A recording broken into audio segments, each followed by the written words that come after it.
Being able to envision something and being able to work with your husband to create that is really exciting and empowering. People will be delighted by just how much of a selection that there is at Menards.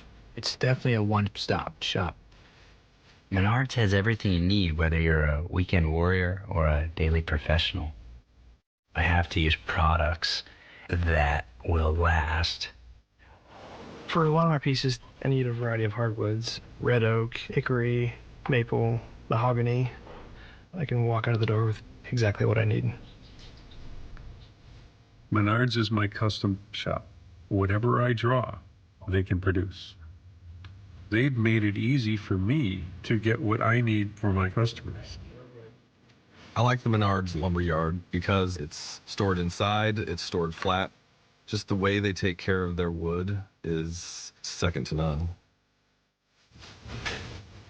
The kind of quality that you put into your work indicates the respect you have for the customer. But what is more satisfying is when I realized we didn't just do a countertop installation, but we added to their quality of life. It's great to be able to work every day with your business partner, your co-parent, your best friend, and then see where that takes us on this journey in life. Everything you do matters, and if I've got a positive effect on all these things, then I believe that's a life well lived. I love what I do. I care about what I do. And so that's magical. There's always a sense of gratification, and that never gets old. Standing back and seeing what we've created is really the payoff of the whole process. There's always a place in this world for things that are well built that can be used for generations to come. It's a great feeling to know that I'm creating pieces that are incorporated in people's homes and the spaces that they live in. Being a maker is all about controlling your own destiny. It really, truly just feels limitless.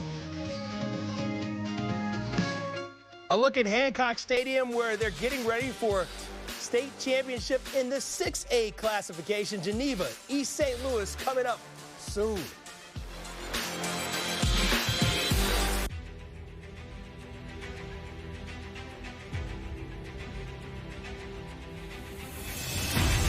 We're going to need more fuel, a renewable way to get that fuel instead of relying on foreign countries for petroleum. We can just grow our own fuel. Our fields are literally full of energy.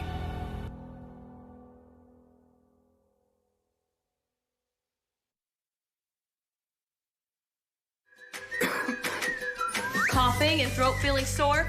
We've got medication to get you out the door. Earache, pink eye, bug bite, or rash? Our wonderful staff will treat you in a flash.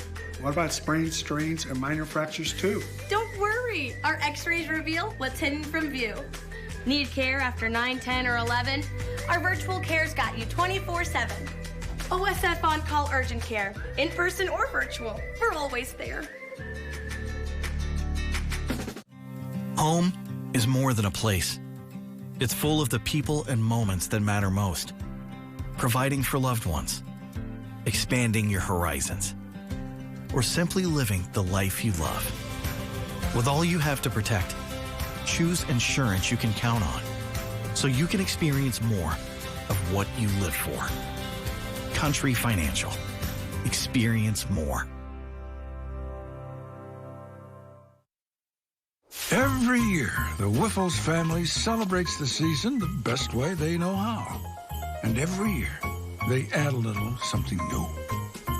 After all this time, you'd think all that extra work put into every last detail would get old. Well, think again. Whiffles Hybrids. Season's greetings from our U.S. farm family to yours.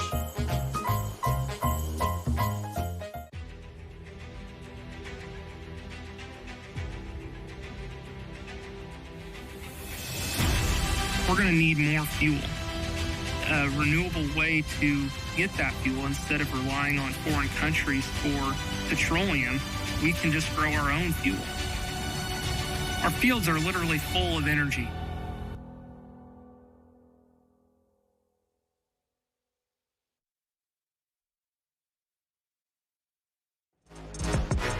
There's a look at Hancock Stadium on the campus of Illinois State University. They're getting ready for the 6A state title game. Geneva, East St. Louis. The Vikings and the Flyers are up next.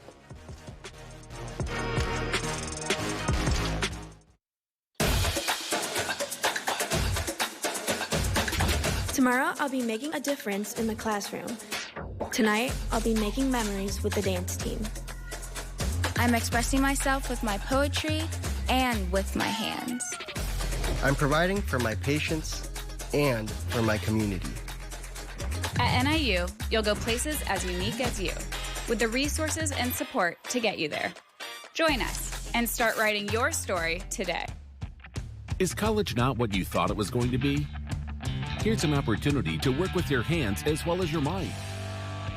Learn how to insulate mechanical systems in the industrial and commercial industries.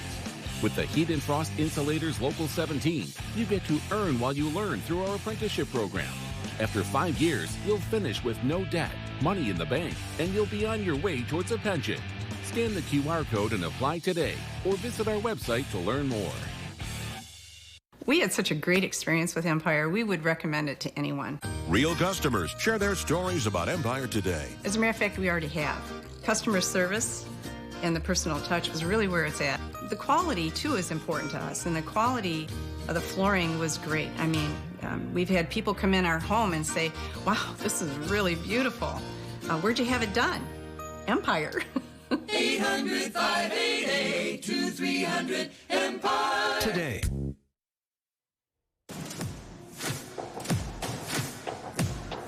We are moments away from the 6A state title game here on the IHSA television network, getting you ready for East St. Louis taking on Geneva, a story of two schools, one steeped in tradition, one not. Welcome inside our studios alongside Edgy Tim O'Halloran. I'm Marshall Harris, and this is an interesting matchup here because you've got an East St. Louis team, which has been now to a 5th straight state title game, winning 2 of the last 4. Yeah, I mean, this didn't go according to script. According to script, Cary Grove was supposed to be here, but they're not here. A great Geneva team was able to beat them in the semi, so here you go, a matchup of 2 very similar style teams. Both want to throw the ball, up-tempo offense, great athleticism, both sides of the ball. Marshall, I'm telling you, it's going to be fun, a lot of fun. All right, so this is game 2 of a 4-game slate. We just saw what happened in the first game in 5A with Nazareth Academy holding on for a 2-point win. A reminder that last year it was a 3-point loss to Cary Grove for this East St. Louis team, and now we're looking at a team in Geneva looking for its first ever state title. And what's interesting is you are preparing completely different between Cary Grove and Geneva. I don't want to say it was a positive. I think for the East St. Louis coaches, it was more of a more natural team to get ready for as opposed to a triple option from Cary Grove. So we'll see. We'll see if that's a positive or maybe not so much. Should be a really good matchup. All right, so the Vikings and the Flyers, that's what's up next on the menu here as we kind of get some, not leftovers, this is brand new stuff that we're sending your way on a Saturday, 2 days after Thanksgiving. Let's find out more about these two teams and the players that we need to be watching. Let's send it back to Hancock Stadium for Sam and Jack. Guys? Thanks, Marshall. Thanks, Edgy. What a game in that 5A matchup. Now we're hoping for more of a treat in 6A. Geneva and East St. Louis. And Jack, let's look at some of our players to watch, starting with East St. Louis. Well, their coach says, as Ryan Martin goes, our run game goes. Well, they've always been notorious for having great tailbacks, and this is no exception.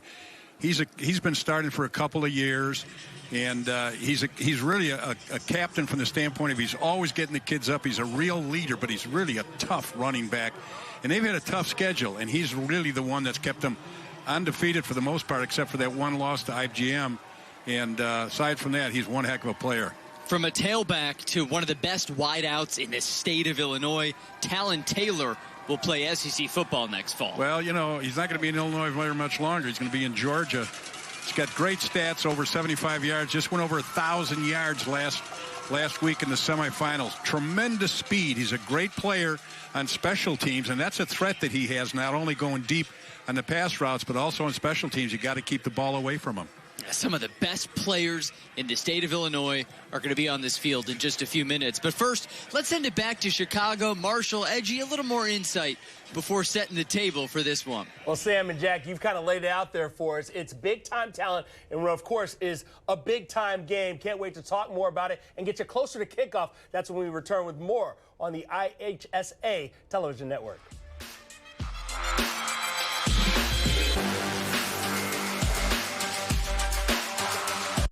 All right, let's go. I'll strap for the kids, and you get something for the dog. Sounds good. Let's do this.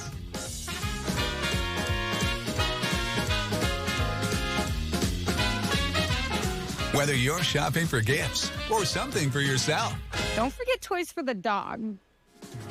rush in for Black Friday deals at Menards that everyone will love. Because when they're gone, they're gone. Save big money at Menards. Imagine going from the classroom to the big stage. This territory, this place, our home, isn't just for learning, but for understanding the very power of what imagination actually means. A place where you can go from player to coach, from the ground to the sky. So close your eyes, envision the roar that is a spirit of thousands of Salukis. Capture this moment and go forward together. It's time for Christmas at Cantini. A time for laughter and joy. A time for cherished moments by coming together with the ones you love. Be awed by twinkling lights. Feel the thrill of gliding on ice. And enjoy the cozy warmth of s'mores by the fire. Cherish the moments together this holiday season at Christmas at Cantini. Get your tickets at cantini.org. The IHSA, committed to keeping student-athletes safe. Through educational initiatives and national partnerships, we're going the distance to develop safer protocols for our teams. Plus, we continue to improve scheduling and conditioning to reduce injuries from preseason through each state championship. 31 sports, 350,000 student-athletes, and one goal, player safety. The IHSA, the future plays here.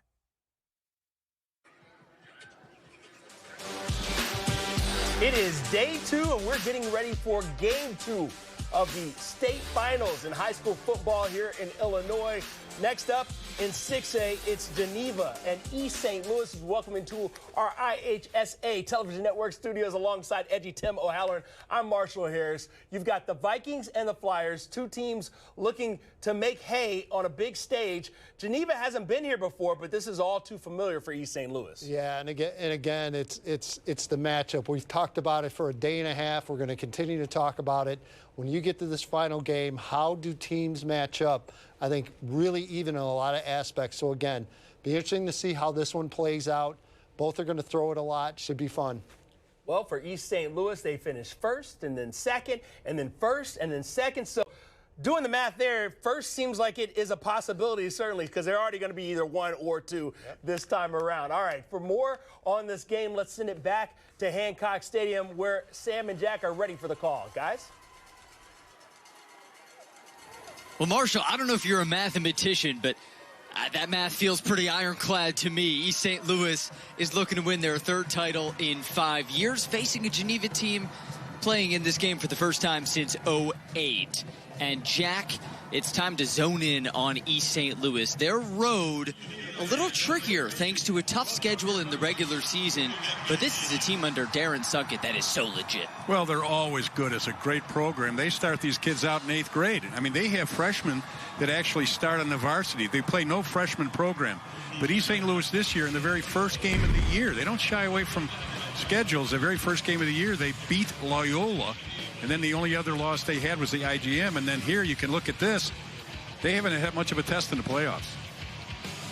3 playoff shutouts. And on the season, their tenacious defense, it's given up just 5.9 points per game. So, hands full for Geneva. This is a team looking to win its first state title. And last time they were in this game, '08, it was against East St. Louis. Here's their path this year. Well, what's interesting about this to me is they had a really good regular season, and they had kind of a soft schedule till this last semifinal game. They really proved themselves to be a semifinal title-bearing team when they beat Cary Grove, who last year beat East St. Louis for the state championship. So they are a good football team. Well, I know Marshall was the mathematician, but by the transitive property with Cary Grove and East St. Louis, maybe this is Geneva's year. Well, we'll find out in a few. The 6A state championship on the other side. The IHSA Football State Championships are brought to you in part by Country Financial. Worry less and feel more confident with insurance designed to meet your specific needs. Visit countryfinancial.com to experience more today. Coughing and throat feeling sore? We've got medication to get you out the door. Earache, pink eye, bug bite, or rash? Our wonderful staff will treat you in a flash. What about sprains, strains, and minor fractures too? Don't worry, our x-rays reveal what's hidden from view. Need care after 9, 10, or 11? Our virtual care's got you 24/7. OSF on-call urgent care, in person or virtual, we're always there. Every year, the Whiffles family celebrates the season the best way they know how. And every year, they add a little something new. After all this time, you'd think all that extra work put into every last detail would get old. Well, think again. Whiffles Hybrids. Season's greetings from our U.S. farm family to yours. Home is more than a place. It's full of the people and moments that matter most. Providing for loved ones, expanding your horizons, or simply living the life you love. With all you have to protect, choose insurance you can count on so you can experience more of what you live for. Country Financial. Experience more.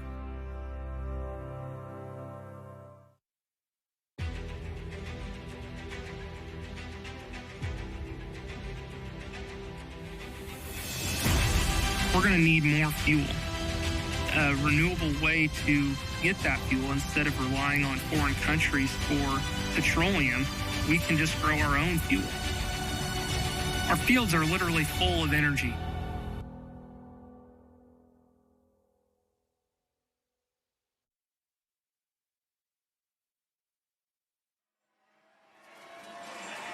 The Class 6A state title game is here. It's going to be a treat between East St. Louis and Geneva. And for more on Geneva's star wideout, down to Nicole.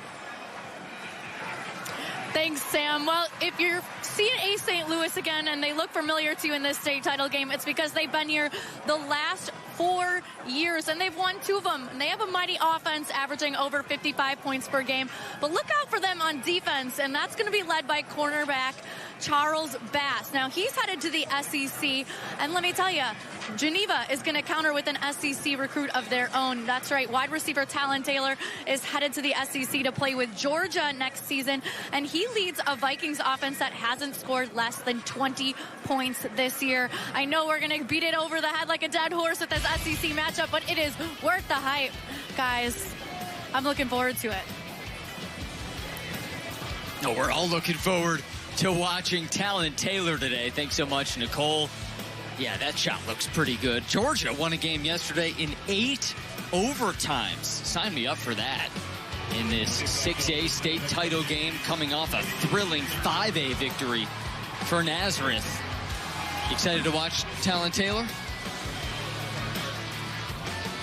I had the chance to see him 2 weeks ago. We did a game of the week, and he was outstanding. Just a special player. Great speed. On the season, 76 catches, 1,500 yards, 23 touchdowns for a grooving Geneva offense. But this might be the best team in the state of Illinois. East St. Louis in the state title game for the 5th consecutive season. They've split the last 4. Oh, and these Flyers are juiced, ready to rumble. East St. Louis is a program so dominant. All-time 10 state championships. Got a flag already. And it flies near the East St. Louis sideline. A delay of game on the opening kickoff. Well, that's an inauspicious start to a state title game. I don't know that I've ever seen that. I know I haven't.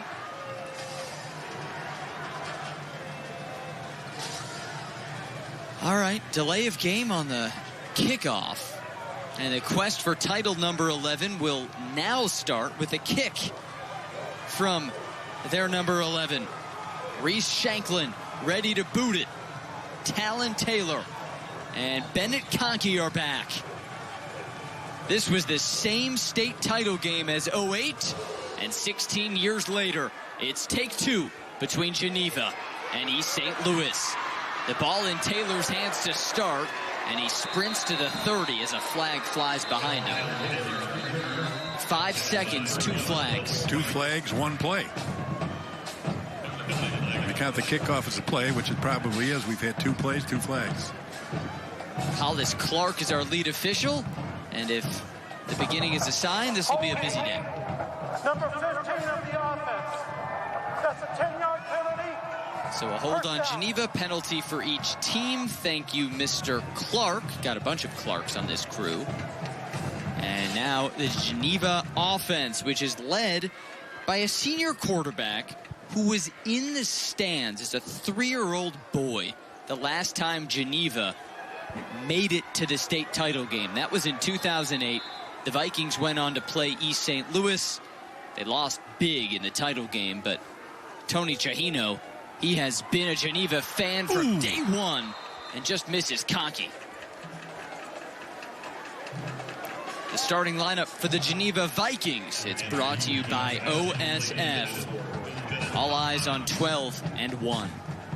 Well, ironically, the quarterback originally was a linebacker fullback when he started his career the first several years that he was at Geneva, and they knew he was a good athlete, and they switched him to quarterback, and he's been very good.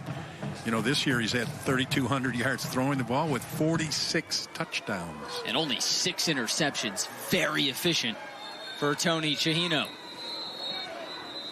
Another, well, no flag came flying, but the official blowing his whistle came in to stop.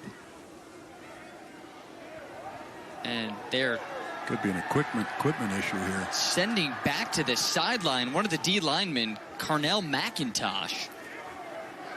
He runs back, and now they're sending someone else back out there, Jaden Wheeler. The 330-pound nose guard will replace him. Not sure exactly what's up, but there's the sub. And now 2nd and 10 for Chahino and the Vikings. Finn Wepner in motion, handoff Michael Rumoro. And their veteran running back gets just a yard. Well, East St. Louis gives up 5.9 points per game. Here are the men behind it. Brought to you by OSF. Well, behind that interesting stat of points allowed, the other part of it is they've had 6 shutouts this year, which is pretty amazing. They play a rather difficult schedule from down in this area. And, of course, they beat the number 1 team initially in the very first ball game, defending state champ Loyola. That was a massive win over Loyola. Here's a 3rd and long, and Chahino airs it out to no man's land. Closest receiver was Wepner. And a 3-and-out, which is sort of par for the course against East St. Louis. Well, and the other part of that par for the course is this is the last thing you want to do is give them field position. And that's what they're going to end up doing, giving them excellent field position. Well, it's up to the punter, Jaden Hogden, to muscle one deep enough and avoid too delicious field position. Back to receive is Christopher Bennett Jr. Hogden, the lefty boot, and this one's a tumbler that is in front of the 50, now bounces to the other side of that Cardinal And nice field position for a Flyer offense that, frankly, doesn't even need it. Let's meet their starters, presented by OSF. Kendrick Lyons, the quarterback, leads the offense. Well, you know, they were behind. He was behind Pop Battle for 3 years. And so he was behind a good quarterback, and he was actually better than good. He was outstanding. He throws the ball about 17 times a game with 12 completions, averages about 185 yards per throw, per yards. 5'11", 170-pound, good athlete, real good athlete. And he's a senior, so the veteran experience. He's been a part of teams that have gone to title games 3 years in a row. East St. Louis thrives on the run, though. They've got two sensational running backs in Ryan Martin and Laravius Woods. And here we go. East St. Louis on a quest for title number 11. And the first offensive snap, it's a throw to Chris Bennett, who evades one tackler. And the next one wraps him up as he twists and tumbles to the 36 with a first down. And that's something that Geneva wasn't probably expecting, a different wrinkle, different look for East St. Louis, going empty in the backfield and taking that Martin out on the sideline. Tough guy to cover by a cornerback. Gain of 17. First down into Geneva territory. And now Ryan Martin comes on, joining his quarterback in the backfield. A couple seniors back there as this rocket is complete to Ronnie Go-Miller. And back-to-back first downs. Well, again, offensively, you can see that East St. Louis, based on their strong running game, which is normally what they go to all the time, they're setting up the run with the pass. They've become more proficient with the passing game over the last couple years. They've always got great athletes out on the perimeter, great speed and excellent hands. 2 plays and 30 yards so far for an efficient offense. Creeping on the red zone now. Miller in motion. Hand off Martin. Off the left end to Ryan Martin with a twist to the 4. Got a flag, flag comes flying. Martin shaking his head. Looks like it's against East St. Louis. And the third penalty. Here's our head official, Alice Clark. Holding number 2 of the offense. That's a 10-yard penalty. So that's on the wideout, Ronnie Go-Miller. And it sets the Flyers back. If anything over the years has hurt East St. Louis, it hasn't been their offense and it hasn't been their defense. If you add up the amount of penalties that they have, especially last year, for example, against Cary Grove, you can see the hold right at the top of your screen right there. It's penalties that hurt them. So 1st and 10 after that penalty. And Lions, feeling the heat, goes back to Bennett. And Bennett cuts back to the 10. And that's a first down. Let's meet the Geneva defense. These starters are presented by OSF. It's a defensive front that kept Cary Grove quiet enough and booked their seat here in Normal.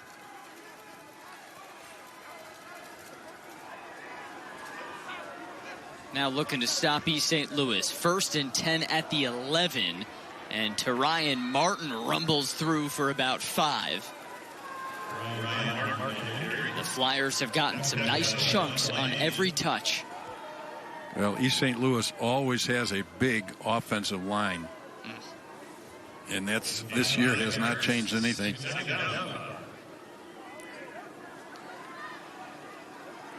Their center, Blake Rhodes Brown, 300 pounds. Their right guard, Marquise Sanders, 320. A lot of beef up front. On 2nd and 5, Laravius Woods into the end zone. And East St. Louis delivers the first punch. Well, he just got in behind that big offensive line that averages about 280-some pounds.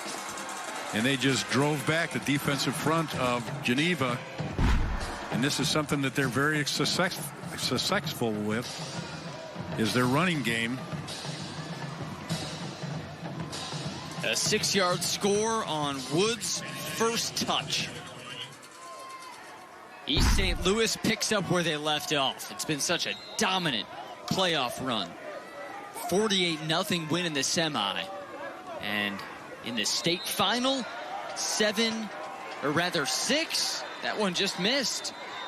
6-0 pending a flag, which came flying after the kick. I have a feeling we'll get to know Mr. Clark's voice very well.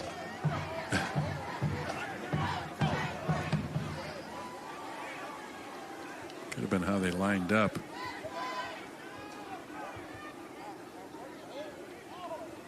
We'll find out. All right, what's the word?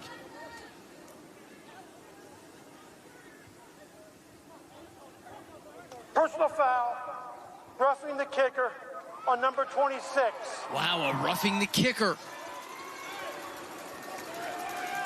which will give another opportunity for East St. Louis after the miss, as they tag Tate Barron for that.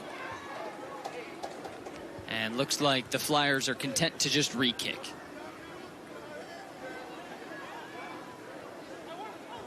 Well, their kicker usually gets a lot of practice because of the amount of points that they score. They average over 43 points a game. Reese Shanklin, also backup quarterback for East St. Louis. And when was the last time you saw a straight-on kicker? Well, he misses again. He misses again. Maybe that's because he's straight on. I don't know, but all the kids I've seen for the last several years are soccer-style kickers. Good start, East St. Louis.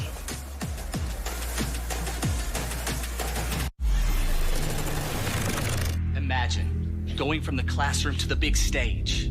This territory, this place, our home, isn't just for learning, but for understanding the very power of what imagination actually means. A place where you can go, from player to coach, from the ground to the sky. So close your eyes, envision the roar that is a spirit of thousands of Salukis. Capture this moment and go forward together. All right, let's go. I'll strap for the kids and you get something for the dog. Sounds good. Let's do this.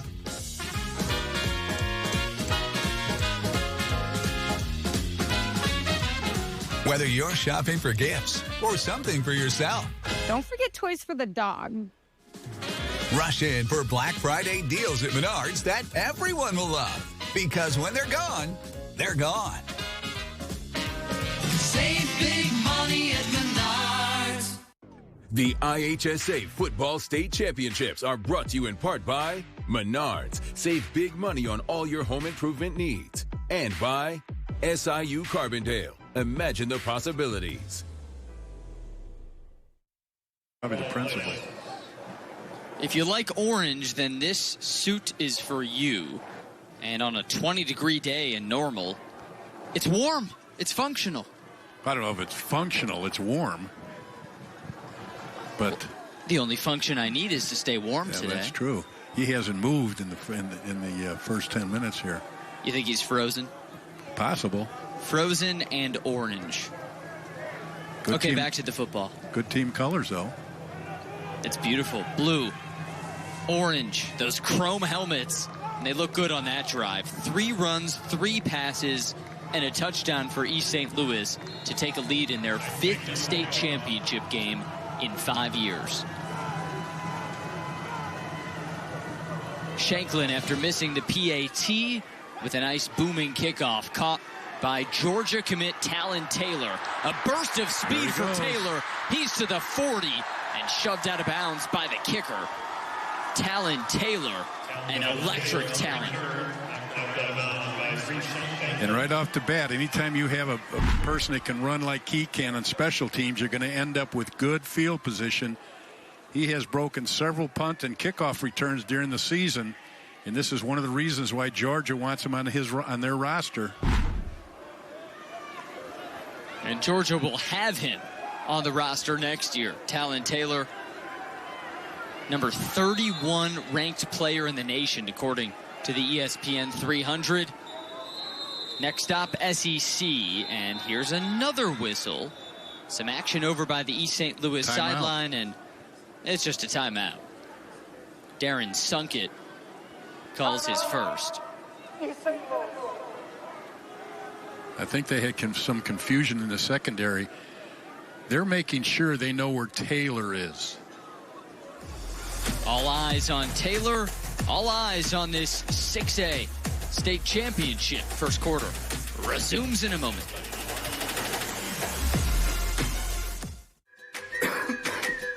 Coughing and throat feeling sore? We've got medication to get you out the door. Earache, pink eye, bug bite, or rash? Our wonderful staff will treat you in a flash. What about sprains, strains, and minor fractures too? Don't worry, our x-rays reveal what's hidden from view. Need care after 9, 10, or 11? Our virtual care's got you 24/7. OSF on-call urgent care, in person or virtual, we're always there.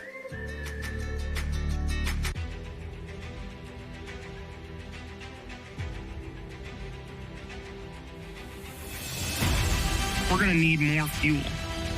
A renewable way to get that fuel instead of relying on foreign countries for petroleum. We can just grow our own fuel. Our fields are literally full of energy.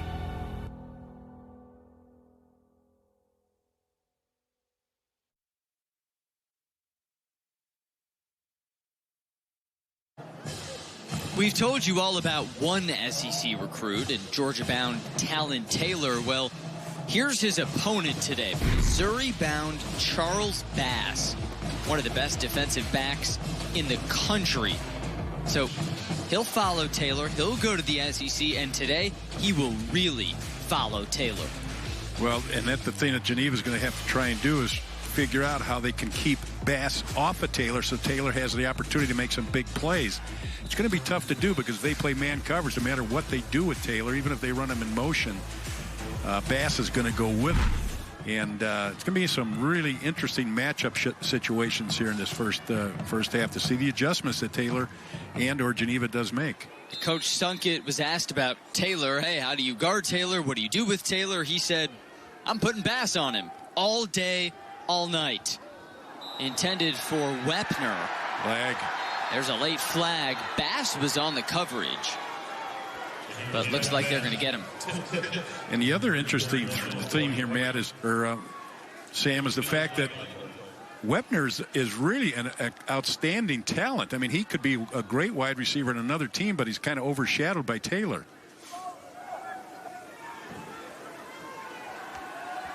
Back to Mr. Clark. Holding on defense. That's a 10-yard penalty. Yep, so that's on Bass, the hold. And Geneva moves into East St. Louis territory. You bring up Wepner, Jack. 926 yards and 14 touchdowns. Where's the hold? Just prior to the throw. And now another throw for Tony Chihino. Gets out of the pocket. Good footwork as he rifles it out of bounds, avoiding the sack. Over near our orange friend. But another incompletion. There is the walking creamsicle. And I say that affectionately. Oh, absolutely. I love a creamsicle. Hey, how about the Geneva offense? Chihino's 0 for 3. And they look a little out of sorts early. Well, some personnel changes here for East St. Louis.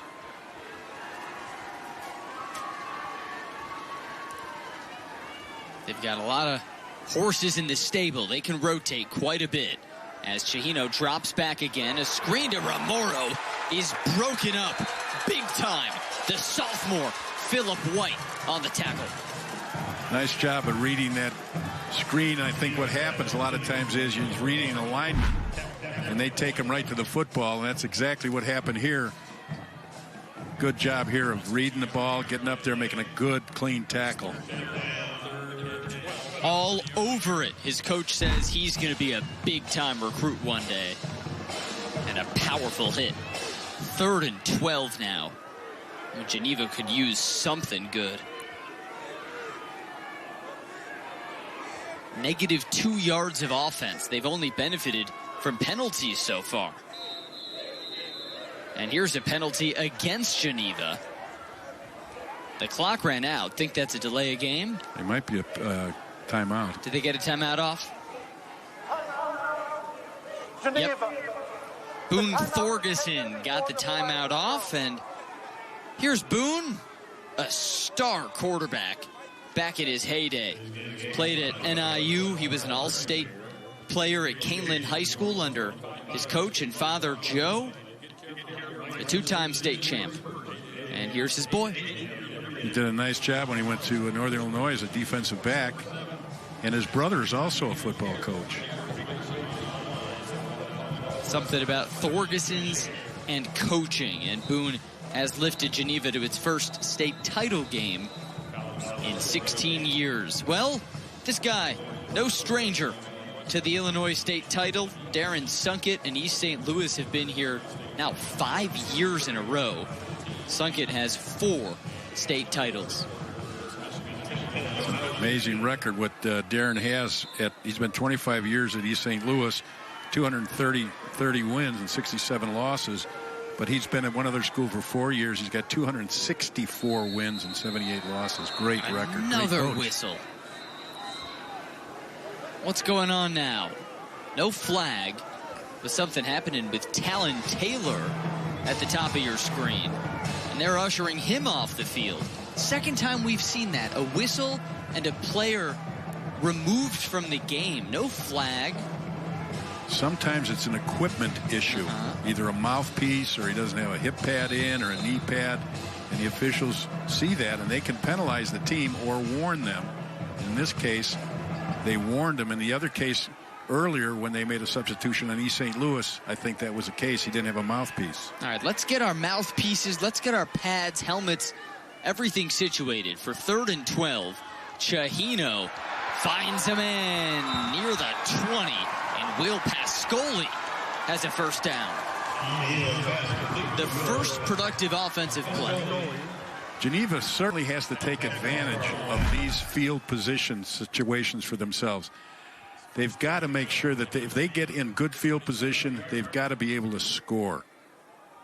Because with the speed that East St. Louis has in the special teams, it's not going to happen that often. Taylor got him in this position. They got to take advantage of it. Geneva's offense averages 42 points a game as Romero gets nothing. Gobbled up by the all-state linebacker Keandre McClendon. He'll play college football next fall at Lindenwood University. Mike Romero, running back for Geneva, had a great season, over 1,000 yards. But the other thing that's really interesting about him is he's an all-state academic player. I'm always impressed with those kids, that they could put in the time to practice and whatever, but yet still hit the books. And the academic fakes the handoff. Taylor gets it and carries a few men with him to the 16 before he's popped down by Melvin Sledge. Good first down play again. First down is important, and right now they're looking at 3rd down and about 4 or 5. And of course, this is 2-down territory or 4-down territory. They've got 2 plays to get that first down. You think 2-down territory? Absolutely. A game like this against a team like this, you got to do it.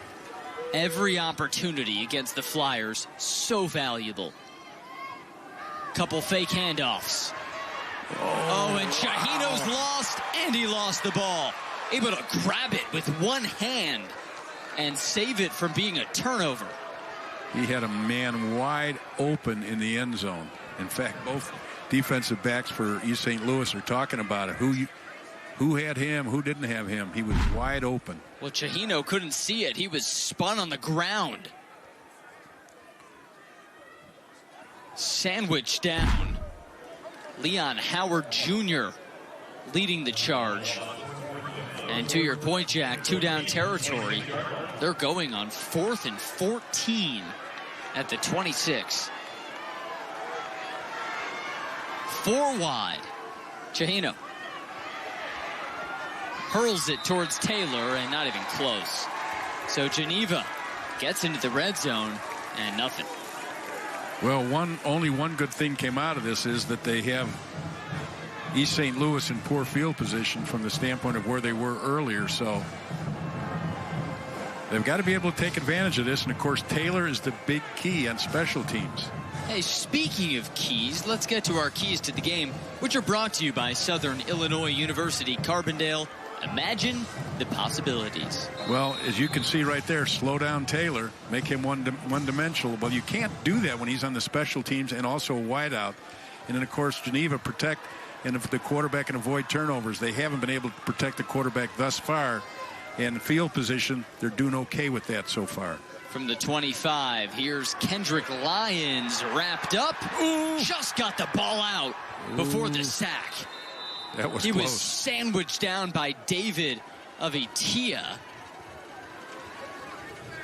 He's playing a game of Twister and somehow escaped with an incompletion. That was close. I could have thought that initially that might have been a fumble, but he was going forward, I guess, with that. It was in the area of Ronnie Gomiller. First incompletion for Lions. And here's a 2nd and 10. A burst of speed up the middle. Near, but not quite at a first down for Amir Tillman. Gain of 9. East St. Louis always has the advantage of big offensive linemen. That's one advantage. But then they have really quick backs. So it doesn't take long for those offensive linemen. They don't have to sustain a block too long because those backs hit the hole so very quickly. And Tillman hangs in here. He is lightning quick for the 3rd and 1. Little adjustment. Lions a fake. Chased by Avitia, and Lions just able to muster a first down. It was a broken play, but it keeps the drive alive. That's the advantage of having an athlete as your quarterback. Got a concern with his arm going downfield on the deep throws, but yet he's an athlete, keep plays alive when he's rushed. He's got quick feet, and a lot of times quarterbacks have the advantage if they can run. Besides throw the ball, that's a big pressure on the secondary.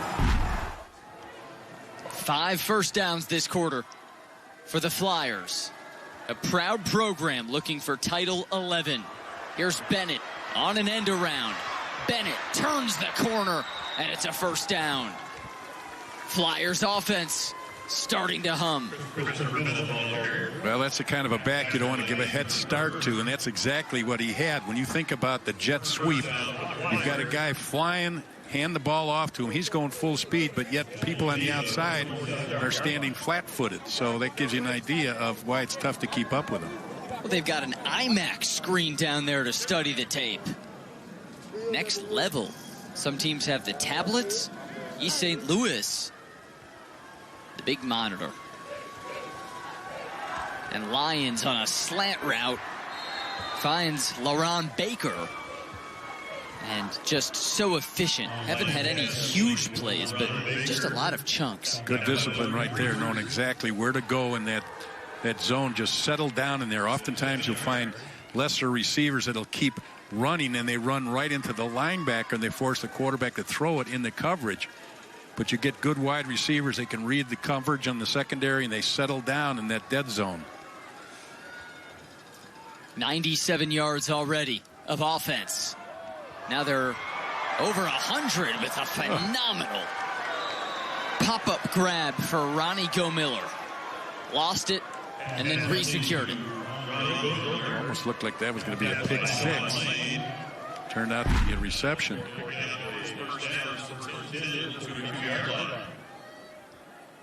Acrobatic. Concentration, great concentration. And with 3 Vikings in the area, Gomiller able to secure reception number 2. And here goes Bennett again on a screen pass, and he sprints through for a first down and a touchdown. There's a flag following the play. Could be holding.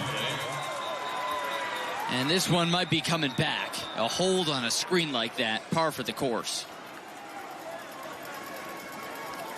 That'd be basically the second play, almost the same as it happened earlier in their first possession.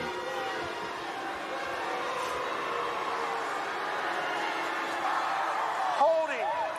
Number 6 of the offense. That's a 10-yard. So another hold against a wide receiver. Well, this time they get to Ryan Martin. So these are not holds against linemen. Watch Martin there. 6. Yeah, he's got a good piece of his jersey.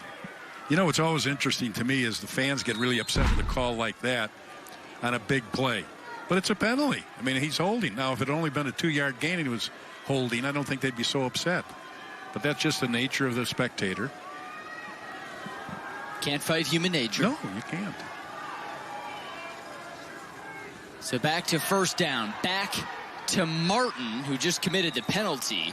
And he's out to the 29.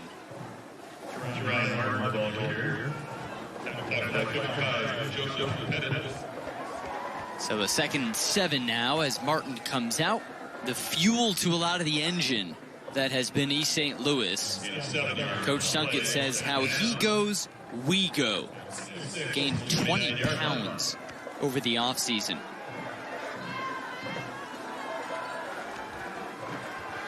So with Martin back on the sideline, Laravius Woods joins his quarterback in the backfield. Lions a keeper here against the blitz. Look at those legs. He hums his way towards the first down. Another chunk. That's really tough for defensive linemen to try and get a hold of an athlete like that. They just don't have the speed to keep up with a player like that, especially when he gets out on the edge. It's one thing when they keep him in the pocket. That's what they want to do.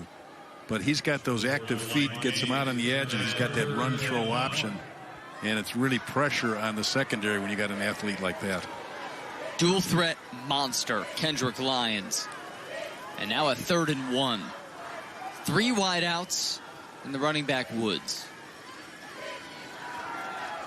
It's to the outside and pass is broken up. Barron on the coverage. And now decision time for the Flyers. Much of a decision based on their extra point. They're not going to be kicking a field goal. Yeah, they're going. The Geneva fans who are here at the state title game for the first time since '08 all rise to their feet. Huge 4th down. With a yard to go. Timeout. Looks like a timeout. The 2nd of the half for East St. Louis. The 2nd of the quarter. That's their 2nd. So 08, last time Geneva was in this game happened to be, of course, against the same team. Final score of 33-14. Vikings lost to East St. Louis. This was a different time and a different place down in Champaign, but same 2 programs. Same 2 programs, and the coach for Geneva at that time, I believe, was Jerry Oxtetter, who really got the Geneva program going. And they've been good ever since, but they've never gotten back here. You can be good, but that doesn't mean you're going to get back to the state championship game. There's so many different hurdles you got to go through to get here. And 16 years of waiting for Geneva. And Boone Thorgerson told us, I've got 2 coaches on my staff who were a part of the program in '08. Made sure both of them spoke to the team this week about what it meant to the community. And looking at the crowd means a great deal. So a 4th and 1. Boy, the Vikings could use a stop. Here goes Bennett on a jet sweep. Bennett has a first down. And with a cutback, Bennett is inside the 5. For a young man that put on 20 pounds, he moves pretty well. If I put on 20 pounds, I'd have to take the elevator up here to the press box instead of going in the spiral staircase. Here's Good Bennett speed. with the burst. No elevator needed. Great vision. Just hustle.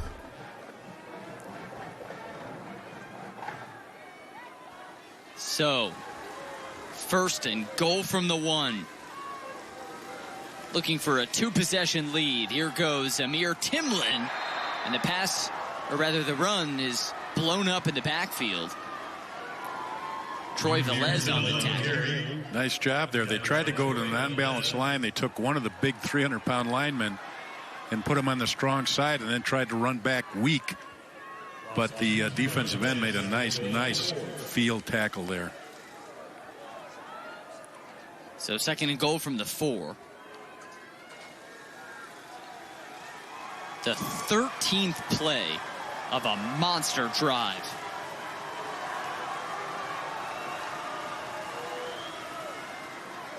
Fake the handoff. It's a dart. Go Miller, the touchdown.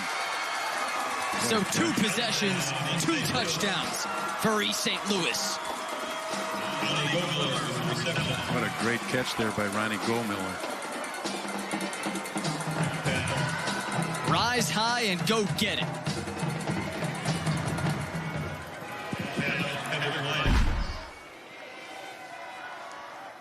Little ball fake right here, just running a little slant across the middle in behind the linebackers. That little ball fake pulled the linebackers up just enough where he was able to get in behind them for that great throw by Lyons, which was a rocket that he threw in there. After missing his last extra point, Reese Shanklin drills this one. I wonder if he has the square toe. The last time that straightaway kickers used to have the square toe, they changed shoes, and it was a square toe. And you remember Dempsey had that Green long Bay kick from the Saints, the 63-yarder. He had that square toe, and that used to be the thing that people in the 70s and 80s had. The straight-on kickers, they would always use that square toe, change shoes or whatever. And then, of course, we got to the soccer-style kickers in the late 80s, and now that's all we see. Right, and that 63-yard field goal, that was a record for decades in the NFL, and now the kickers are blowing that off. Wow, that's a routine kick. Yeah. They're all kicking within the 50s now.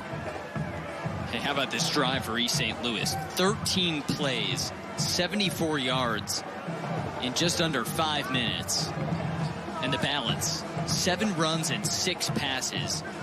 Final play, a 4-yard touchdown pass from the quarterback Lyons to one of his stud wideouts, Go Miller. And they had a big play called back on that drive. On that screen pass, it was called back. He got down about the 2-yard line. They're doing everything at will unless there's a penalty. Here's Taylor. You got to watch whenever he's got the ball. Out to the 24. So a Geneva offense that has only produced 1 productive play.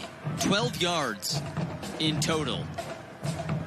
Now down 13. Will take over after this drive. And that time, on the time there, that's a little longer than usually East St. Louis takes. They're a big strike team, so that was a pretty good drive, and they lost about a 20-yard run in the field position on that particular drive, so it was a little longer than it looked. So here's Tony Chihino and the Viking offense. Ramoro's gotten nothing today, and he is swallowed up. Caleb Brown was all over it. It's coming down to this point right now, the offensive line, if they're going to have to be able to sustain that defensive line. You can see right there, just a brush block, never gets a piece of him, and he comes right in and makes the play. 3 tackles for loss in the quarter for the Flyers. Compare that with only 2 Geneva first downs in the opening 12 minutes, which have just come to an end. East St. Louis, they've been here 4 years in a row. And number 5, starting quite nicely.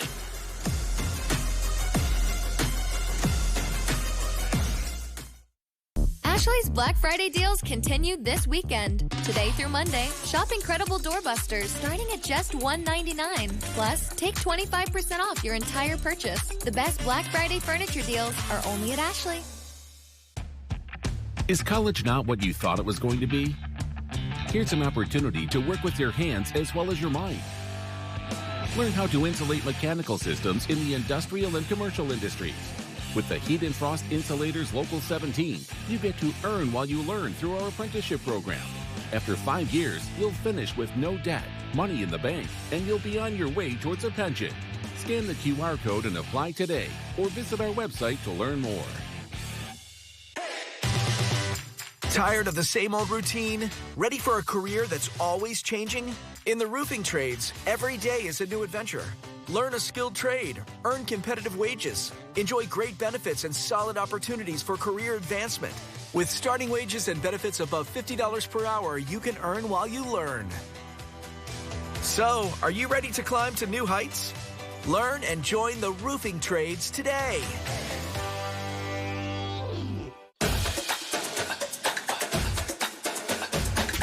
Tomorrow, I'll be making a difference in the classroom.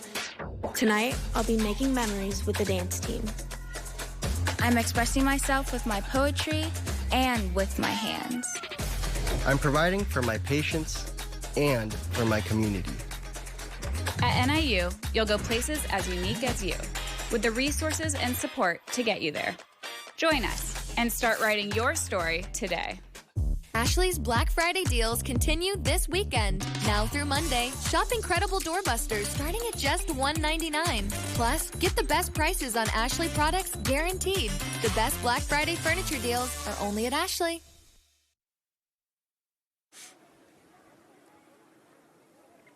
All East St. Louis in the first quarter. Rematch of the 2008 title game. It's starting in a very similar way this year. Okay, let's check out our Road to Normal, which is brought to you by the Illinois State Police. Integrity, service, pride. Well, for East St. Louis, it's a trip of 160 miles north and east. For Geneva, well, the opposite. They're coming from Kane County up near Chicago, about 115 miles to where we are now. Hancock Stadium, same site as the first ever Illinois State Championship 50 years ago, 1974, in which East St. Louis was shocked by Glenbrook North. Now, 50 years later, we'll see if they can pick up another title. Tony Chahino and the Geneva offense with a fumbled snap. And for the second time, he's able to fall on his own fumble.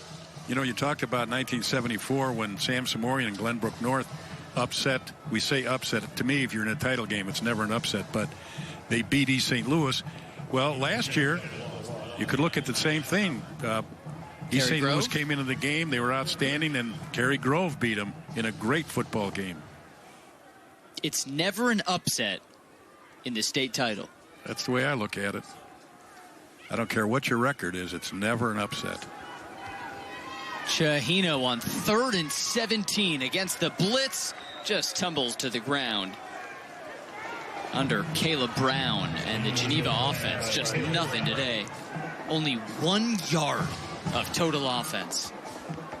They had one possession was 0 yards, second 0 yards, third one 1 yard. Then they had 4 yards, but then they lost 4. So, I mean, they really have had nothing offensively whatsoever. And you got to give a lot of credit to East St. Louis defense. They're very active and they're really quick up front. So now a punt for Hogden. And this one flies, rolls to the 45. Well, you credit East St. Louis's defense. They've been doing this all year long. They average 5.9 points per game. And that's in a 13-game sample size. There's no fluke there. With 6 shutouts. Yeah. It's incredible. Incredible. 3 of those shutouts in the playoffs. Well, they're going to get good field position again right here. So after the first quarter, 13-0. Which means now on the season, East St. Louis has outscored opponents in the first quarter 188-7. You give all those stats to some of their opponents, they might not show up. Right. I wouldn't sign up to play them. Well, that's really, seriously, one of the reasons why they have difficulty scheduling people. And here's a flag. Penalty number 7. And it's a delay of game on the Flyers. So they're having an easy time, but still making things a little more difficult with the 5 penalties. Jack, you mentioned the schedule. East St. Louis did pick up a huge opponent in Florida-based IMG Academy for a massive game in October. Their only loss of the season, as that one bounces in front of Go-Miller. Well, to add to that, Sam, the other one was they played Loyola down here in the very first game of the year. And many people were very surprised at them beating Loyola. And then against some lesser competition in the playoffs, blowout after blowout. 3 shutouts. Yeah, the score of that Loyola game in August, 34-7. I mean, that was never close. As Lyons goes to work and rifles it to Armand Sharp for the first down. And that's a breakdown in the secondary. Again, him rolling out. He's so effective running with the football. You can get another quarterback that can roll out, but he's not really a threat to run with the ball. He's just getting away from the line of scrimmage to throw it downfield. In this case, Lyons is getting to the outside with the threat to either run it or throw it. And that puts a lot of pressure on the secondary. Dual threat star as his team with a huge lead and a full house here as Martin goes to work, a spin, and he's able to turn a negative play into an 8-yard gain. Helmet popped off at the end. That was going to be a 5-yard loss when he was initially hit, and he ends up gaining about 7 or 8. Kind of gives you an idea of what kind of a running back he is. And of course, gaining that 20 pounds, he doesn't look like he lost that much speed, but you can see right here, he's in the backfield by 5 yards. Some poor tackling, but what an effort on his part. Still maintain that quickness that he had last year by adding those 20 pounds. If you're a fan of the MAC, you'll see him next year. He's playing college football at Kent State. Now Tillman turns the corner over near the 20-yard line. And another chunk play for East St. Louis. They've got 10 first downs in just over 14 minutes of game time. You notice most of their plays are run on the edges. You know, you looked at Joliet Catholic, basically everything was inside the tackles. And with East St. Louis, they just want to get on the outside and let those athletes run, show their speed, and somebody try and tackle them in the open field. A lot of times today it's been trying and failing. Now Laravius Woods in the middle of the field into the end zone. 3rd touchdown for the Flyers. 21-yarder. What a nice run. You talk about quickness. That was on display right there with that run. They call him Fresh. And his play today, super fresh. His 2nd touchdown. Here it is. Watch how quick he is with that cutback. Good job by the offensive line kicking out. It was like a little zone run. But he had the ability to see the vision to cut back against the grain. Great quickness. You talk about a sub for Martin. Boy, they didn't lose much by putting him in. This is a good shot of a very unusual, days gone by kind of kicking. Reese Shanklin with a blast from the past for the extra point. And through 15 minutes, East St. Louis starting to pile on in their 5th trip to the title game in 5 years. Coughing and throat feeling sore? We've got medication to get you out the door. Earache, pink eye, bug bite, or rash? Our wonderful staff will treat you in a flash. What about sprains, strains, and minor fractures too? Don't worry. Our x-rays reveal what's hidden from view. Need care after 9, 10, or 11? Our virtual care's got you 24/7. OSF On-Call Urgent Care. In person or virtual, we're always there.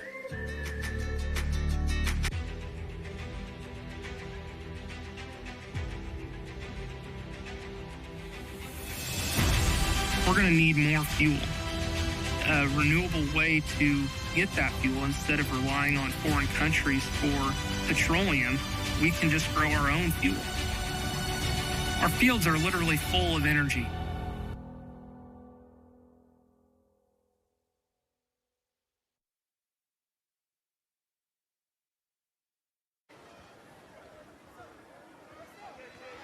Laravius Woods goes by fresh. And today, Jack, he has been fresh. 2 touchdowns to give East St. Louis a monster lead. He is so super quick. He has some power, but actually right here is the run that I like. The cutback, what speed, goes into the end zone. He's a nice replacement for Martin. Yeah, I'd say he's a decent backup plan. 2 carries, 27 yards, 2 touchdowns. Now, Nicole has a little more on Mr. Fresh. Mr. Fresh, indeed. Well, he's a senior running back, and you know, the seniors have been performing in the state championship game, but this is actually a pretty youthful roster, and Woods has 2 sophomores behind him in that running back core. You know, you have Charles Bass on defense leading a young secondary, and coach tells me that he credits these senior leaders for their success. They might not be the most talented team, Coach Tunkett said, but they have a great bond and chemistry that makes up for their youth and lack of talent in certain areas. He said you'll see these kids together all the time. If you see one of them, you see 8 of them. They'll put 2 to 3 tables together at lunch. And guys, Mr. Fresh and his team like to enjoy wings on every Monday. Sounds good to me. Well, who doesn't? Monday wings, that sounds nice. And Fresh and East St. Louis, the youth, the speed, all of it coming together perfectly. Thanks so much, Nicole. On the return, here is Conkey, who's thrown down. And nothing happening for Geneva. What a tackle. That's a tough run going back against the grain on a return. The ball control today has been astounding. Big numbers on the top, little numbers on the bottom. Well, part of that is East St. Louis defense is so active. I mean, those linebackers and those defensive linemen are just so quick, and they just get on you so quickly that plays don't develop. So Chahino looking for something. Hurls it towards Wepner. And a beautiful turnaround catch for the senior, Finn Wepner. Well, we mentioned that he's a nice bookend to Taylor. He's had a nice career so far as a senior. He's got 41 catches coming into this ball game. Nice target at 6'1". And as you can see right there, he's got great hands.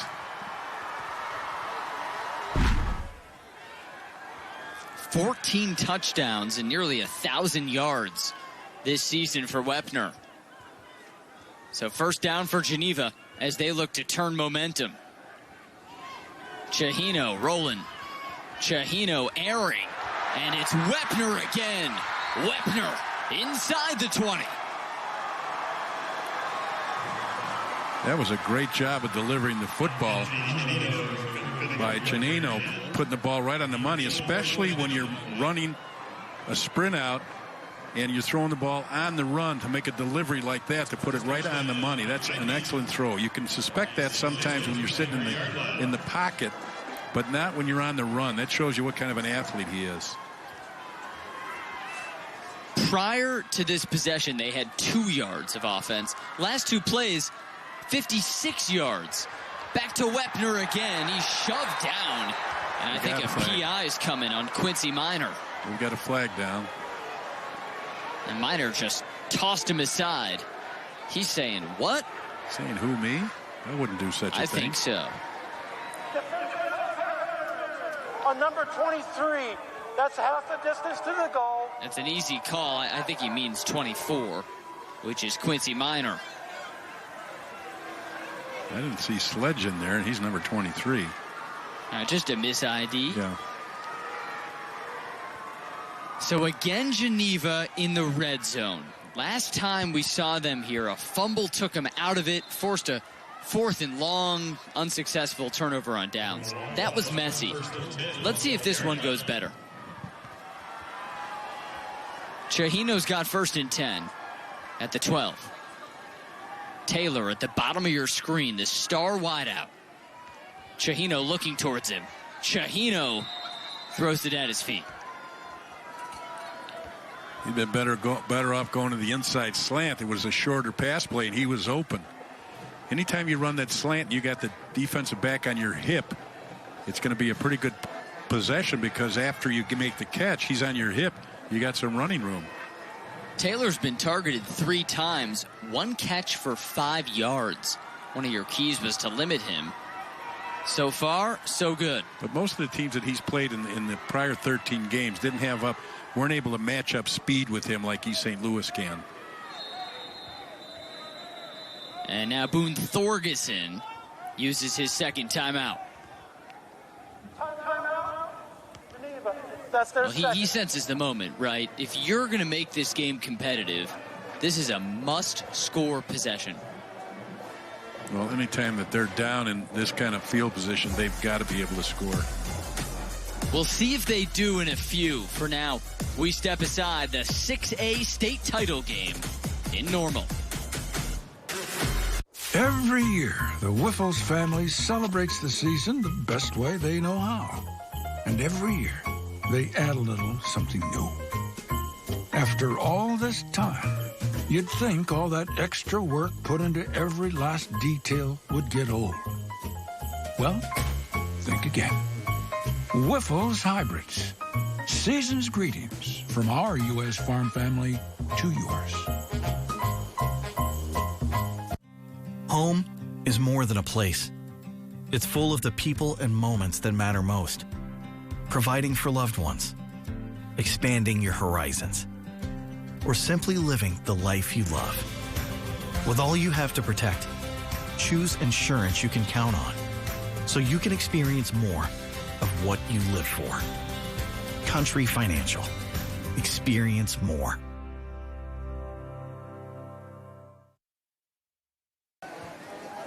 Well, Geneva's here in the state title game for the first time since '08, and they are here because of this, a thriller of a game in the semi against Cary Grove. So this is Cary Grove quarterback Peyton Seabrug storming through 53-yard touchdown to make it 28-26 late in the 4th. 2-point conversion time, stuffed at the 1-yard line. Dane Turner and Troy Velez team up to stop the fullback and punch Geneva's ticket into the state title game. That was an absolute thriller, and can't forget that Cary Grove was the reigning state champs. Well, and that is very similar to what we saw here in the Joliet Catholic Nazareth game. Came right down to the end where a 2-point conversion, and Joliet Catholic was unable to convert it, and Nazareth wins the ball game. Very exciting game. A pretty easy road until you get to Cary Grove, and Geneva able to pull it out. Also benefited from a big extra point block earlier in the game. Pulled out all the stops, and thus Geneva is here. It's actually their 3rd trip to the state title. We keep talking about '08, but they were also here in 1975, 49 years ago. So now 2nd and 10 from the Flyer 12. And more whistle, more flag. Flags have flied. This is the 9th. Dead ball, substitution on the defense. It's a 5-yard penalty. Still so a substitution foul against East St. Louis, which now has 7 penalties for 61 yards. They're covering the whole gamut of type of penalties, especially when on the kickoff they got a penalty. Chahino to Taylor in the back of the end zone. They connect for 6. Nice throw. What a great catch that he makes. Gave him an inside move and then breaks it back. Chahino puts the ball right on the money. It actually was a high throw, but when you have an athlete like Taylor at 6'3", he can go up and get it, and that's exactly what he did. And against a team that gives up 6 points a game, Geneva strikes with its first touchdown. And who else but Talon Taylor? The Georgia recruit with a score. Boone Thorgeson's team is here to fight. For the extra point, Jaden Hogden punches it through. A 7-play drive, 79 yards. And a wonderful connection from Chahino to Taylor. You can see the break right here. He cuts back out. He gets those two, the safety and the corner, to bite on his inside move, and he breaks it out. But key to that was Chahino puts it on the money, but you go to the 6'3" target that can pick it off. And that's one of the reasons why he's going to Georgia. He's got the hands and he's got the speed. It had been a frustrating day for Taylor up to that point. 1 catch for 5 yards. Well, now a touchdown. And the Geneva band that marched from Kane County down here to Normal, able to celebrate a touchdown. It was a long march. I think they took a bus. But if you're a real marching band, don't you march? Well, I would think, but I'd hate to be that bus driver if they were practicing the whole way down. Whew. I would say no instruments. Put those under. 115 miles from Geneva. A lot of tunes. The kickoff. Bennett Jr. off the bounce. Here we go. Bennett to the 25. And time for the 4th East St. Louis possession. The first 3, all touchdowns. They were marching to a nice beat. Well, it's going to be interesting to see if there's adjustments that Geneva has made. But, you know, it's tough to make adjustments to speed. You could play a zone if you're getting beaten by your man coverage. Let's say if they're running crossing routes and you can't keep up with them, so you go to a zone. But part of it is they've got an outstanding athletic quarterback that can make plays. Even if you put pressure on him, he breaks it to the outside. That puts more pressure on the secondary. Kendrick Lyons replaced the great Pops Battle, multi-time state champion who graduated in the spring, and now the senior Lions in the spotlight, looking for a state title of his own. Handoff. This is Martin, stuffed in the backfield. Nothing. Tyler Drake on the tackle. Building up a little confidence here. That's what Geneva needs, is develop some confidence in the fact that they can handle that front line of scrimmage. And how you beat offensive line of scrimmage and offensive linemen that are that big, you got to beat them with quickness. And if I'm an offensive line coach and they're that big and we're getting beat by quickness, you close down the splits.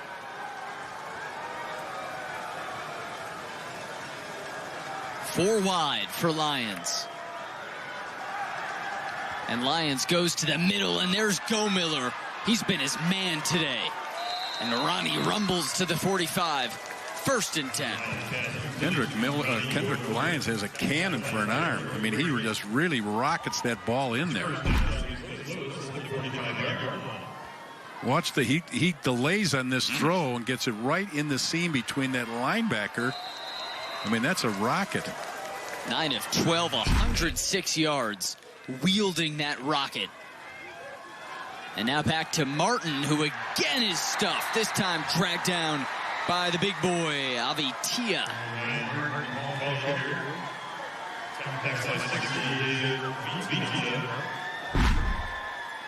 The run game has struggled. Well, they're trying to run the zone where they're going straight down. You can see how the offensive linemen start going down. It's not so much they're trying to move up the field, but they're trying to give the running back a lane to cut into at a seam. They're running like a zone concept, and Geneva's just doing a nice job of penetrating that and throwing it off. On 2nd and 11, it's back to the air, and Lions with another bullet.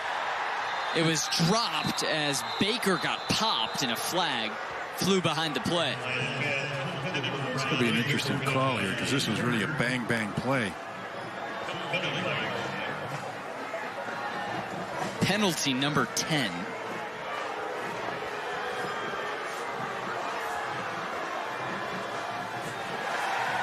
And they'll pick it up.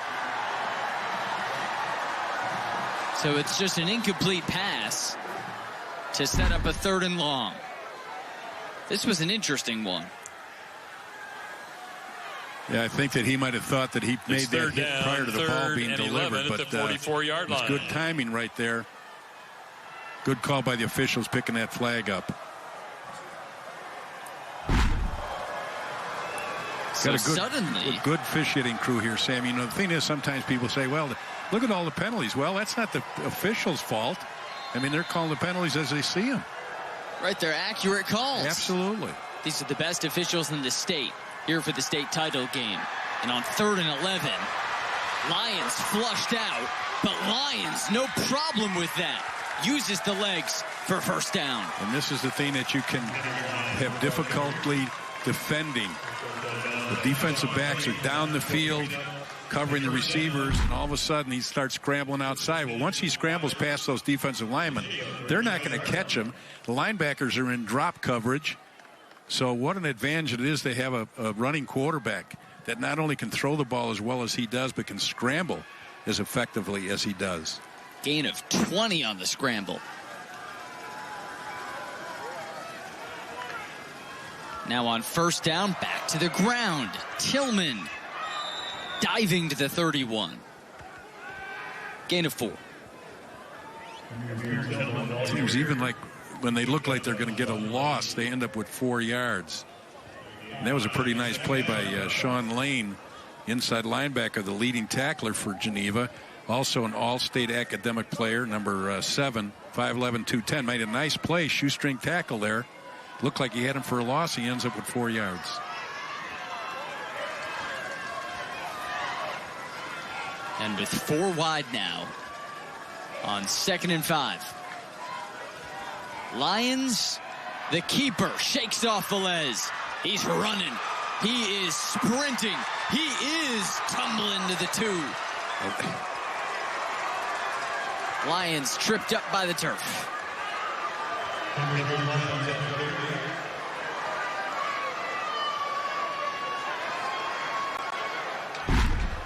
Great athlete. A bolt of lightning. Number 8 in white can move. Pretty good job of downfield blocking. I don't know if that was legal, but he stayed after him, sustained the block the entire time, probably about a 20-yard block from start to finish. And he cleared the path. Well, he did. Looked like he had a little Velcro attached, but... From the 4 to Ryan Martin for the touchdown. And just when momentum was with Geneva, the Flyers strike back.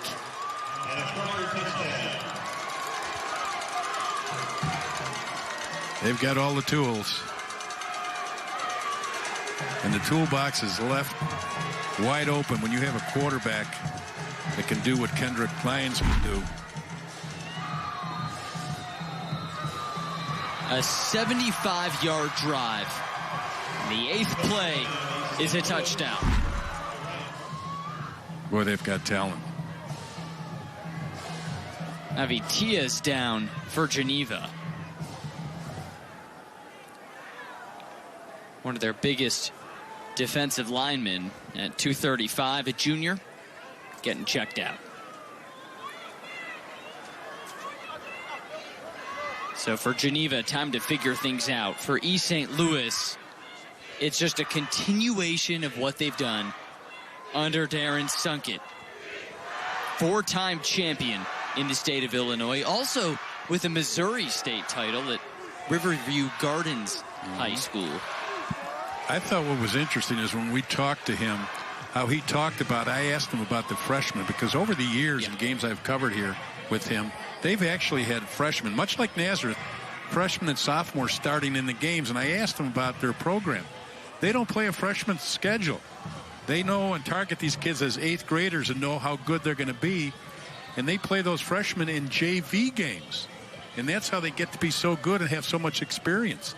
They do not play at a level with other freshmen. They play in the JV schedule. And then sometimes they kind of scout them. If they're doing well in the JVs, they bring them up to the varsity. Really kind of an interesting feeder program, if you will, within their own system. Whistle and some action on the line. And they're taking out another East St. Louis player. Keegan Blakemore, lineman, is out. Trenton Staton is in. It's the third time we've seen this today. Sometimes it has to do with equipment.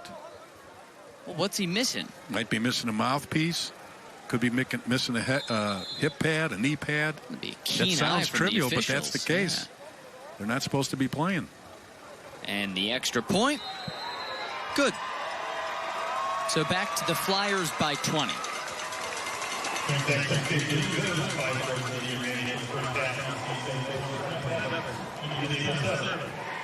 East St. Louis has done everything they are expected to do today. Almost 300 total yards.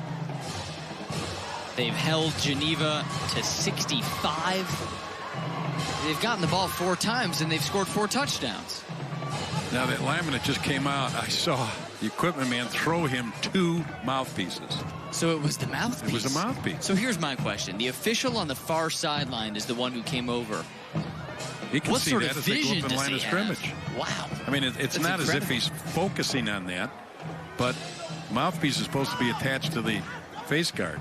Right. And, you know, he spotted that, obviously. The drives for East St. Louis. Perfect. 4 for 4. Amazing. All they're missing is a couple mouthpieces. Yeah. I mean, they have outstanding coaches at East St. Louis.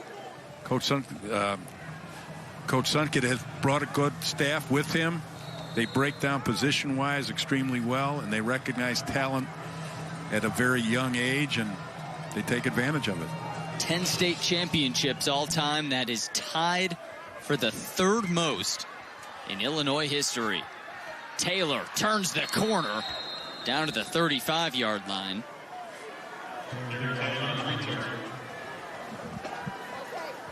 Well, in case you missed it, we had an absolute thriller a couple of hours ago in the 5A state title game. Nazareth Academy, Joliet Catholic meeting in that title game for the second straight season.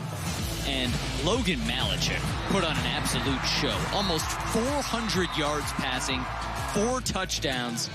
This was a thriller of a game that came down to a 2-point conversion at the end of the fourth. But Nazareth over Joliet Catholic for its third straight title. Yep, Finn Wepner was just dragged down. That's an easy pass interference call. That will go against East St. Louis, and they'll get Raheem Floyd. Good call, and they're trying to go to one of their top receivers. Geneva's got good receivers if they get time to throw the football. But on the other hand, East St. Louis has some outstanding defensive backs, and they can run with any receiver that Geneva has. So it doesn't come down to speed, it comes down to route running. There's the penalty. So 1st and 10, a yard from the 50.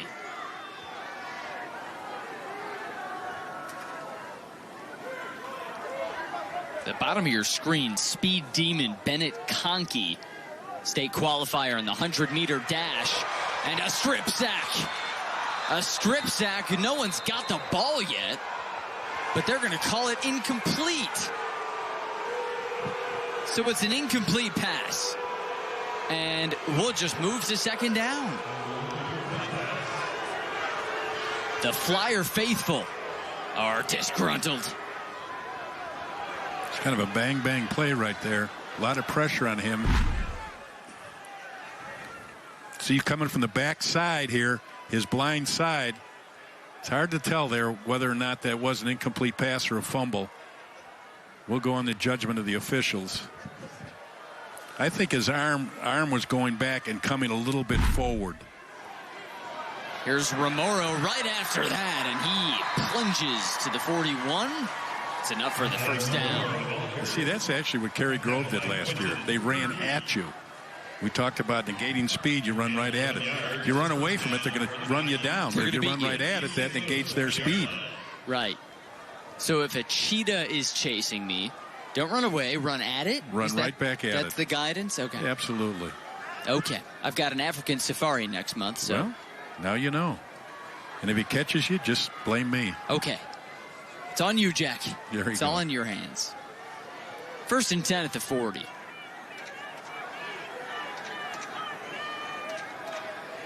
Chahino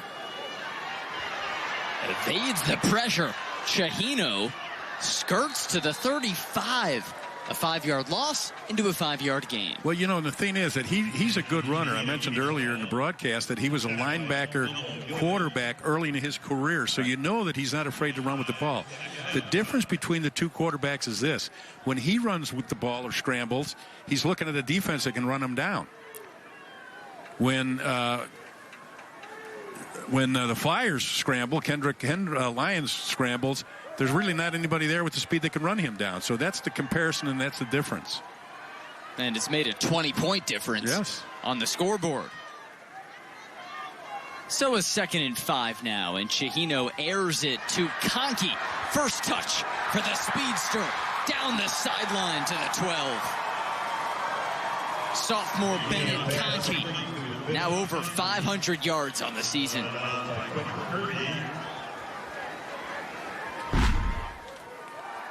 Now there's a good example of sitting in the pocket with the good arm strength. He delivers it quicker. Anytime he's looking further down the field, he's getting more pressure.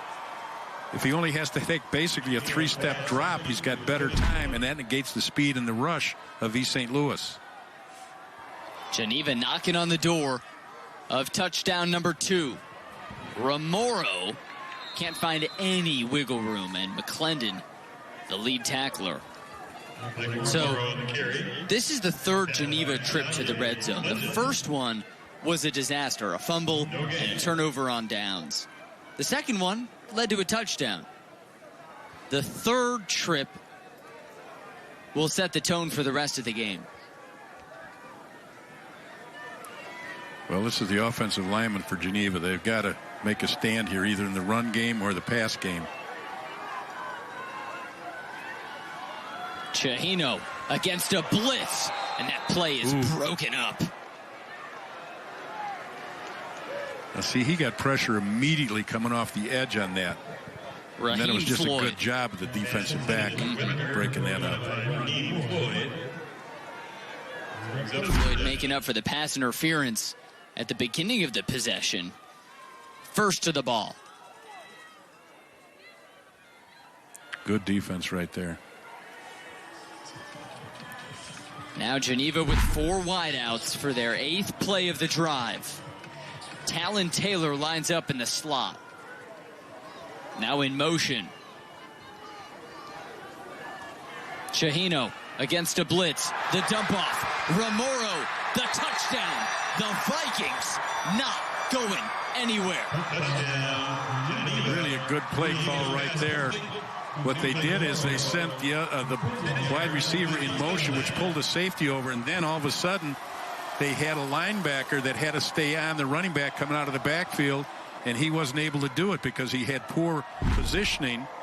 Good call, good throw. Watch the linebacker as they make the plays. Everybody's going to go to their left. Here comes the back out of the backfield.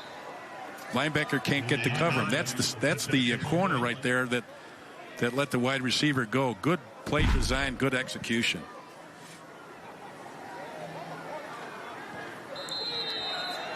Two touchdowns against a defense that gives up 5.9 a game. Well, that's why you're looking at Geneva being here. They're a good football team. Their first state title game in 16 years. And the offense starting to do its part. Good play call, good execution right there. Knowing that they were in man coverage, which meant that that corner was going to go with the wide receiver, and the linebacker had to take that back coming out of the backfield. Good job. There's Coach Thorson. Pretty excited about going after them, and second half could be a different story. They keep the confidence level up here. Thorgerson rallying his team through a grueling semifinal against Cary Grove. Squeaked by 2 points thanks to a 2-point conversion stop. Sort of a reminiscent finish to our first game of the day. Nazareth over Joliet Catholic. Thorgerson, the former Northern Illinois star quarterback, looking to become a first-time state champion. The kick for Hogden. The return on Miller. And Miller turns the corner at the 40. Miller like lightning. Oh, he is gone. Chris Miller for 6.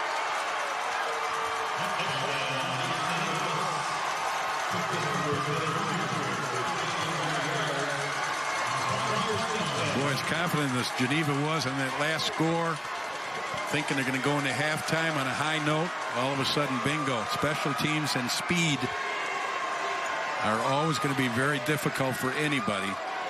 Good setup of the return, but you can't handle that kind of speed. 84 yards to the house.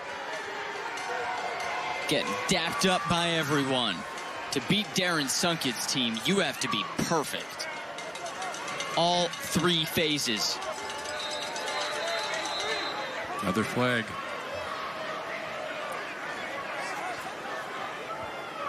Could be a substitution issue. Yeah, I don't see a flag, but there was a whistle.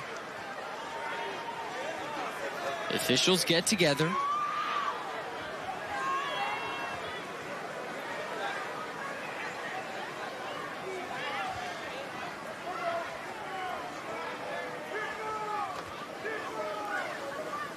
And now we hear from Hollis Clark.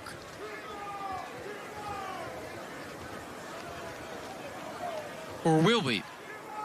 Dead ball, unsportsmanlike, on 76 of the kicking team. 15-yard penalty. So it's an unsportsmanlike penalty against East St. Louis' Keegan Blakemore. Number 79. 79 Nope. of the kicking team. It's Terrell Berryhill Jr. What that is, he had to make a comment, obviously. Something was said. It wasn't unsportsmanlike. Does not have to be a physical contact or penalty. It can be a verbal penalty. So a 30-yard kick for 1 point. We'll see what Reese Shanklin can do. And another whistle.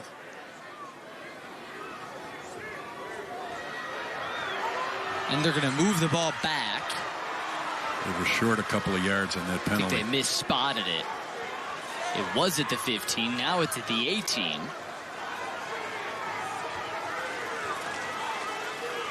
So it's actually now a 35-yard kick for the extra point.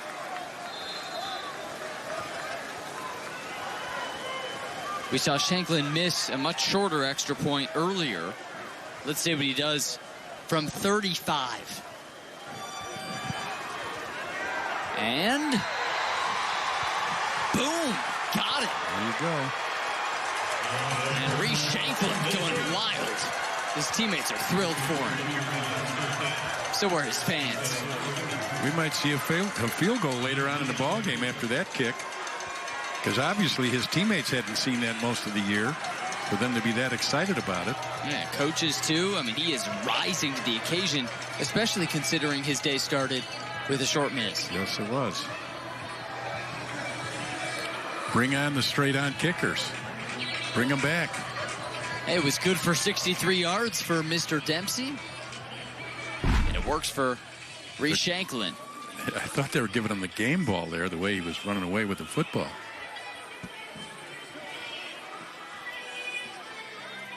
Look at the reaction. Woo! Bliss.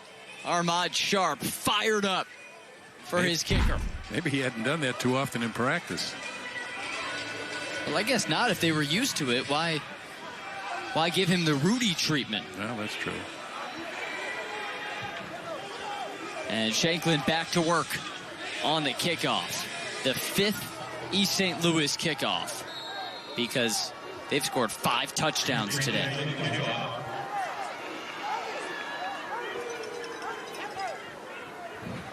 Talon Taylor from the 10. Taylor, patient to the 30. So East St. Louis, 34 points, 32 plays. So they're averaging more than a point a play. That's efficiency. Yeah. I don't know where you're from. That's efficiency. You'll never lose with numbers like that. Geneva's job is to make sure the second half's different. But it starts with the final 2:27 of the first half.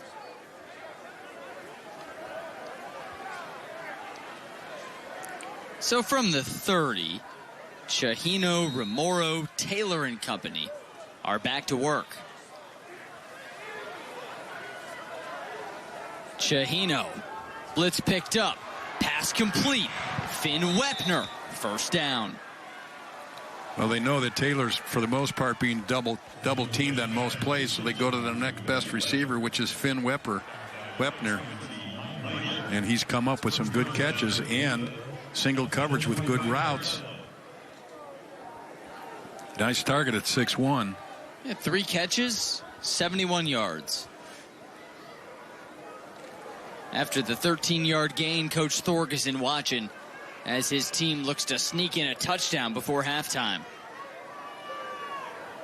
At their own 45, Chahino to Taylor.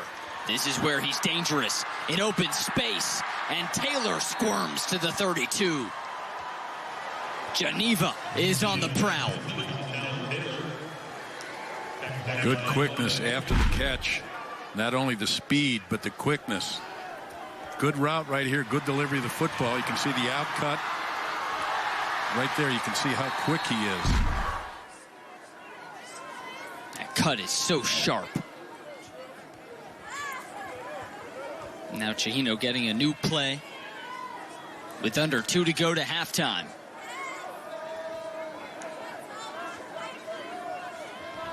And this time it's Wepner. So Wepner, Taylor, Wepner. Go to your best. The final college game for most of these guys, or final high school game rather, for most of these guys. Chahino was senior, so was Wepner, so was Taylor. Most of the offensive line. And Romero, the running back, also senior.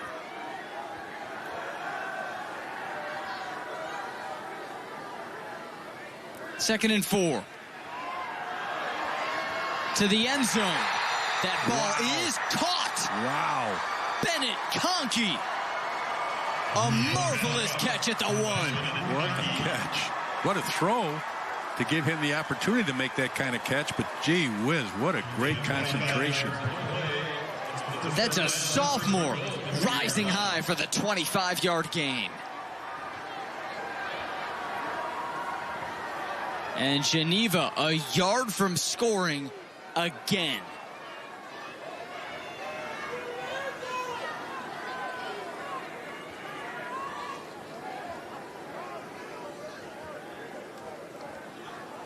Going to Romero.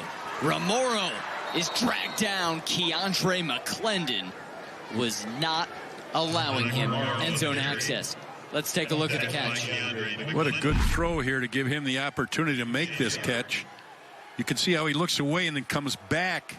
Still had double coverage, but wow, what a great concentration. Great delivery of the football. You can see him trying to help the official make the call. Double coverage, and he still makes that catch.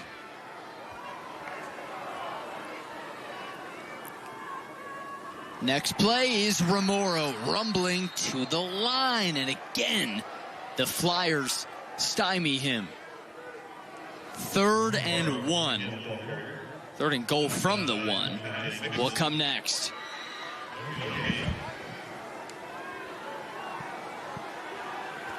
Well, East St. Louis has only given up more than 20 points once this year.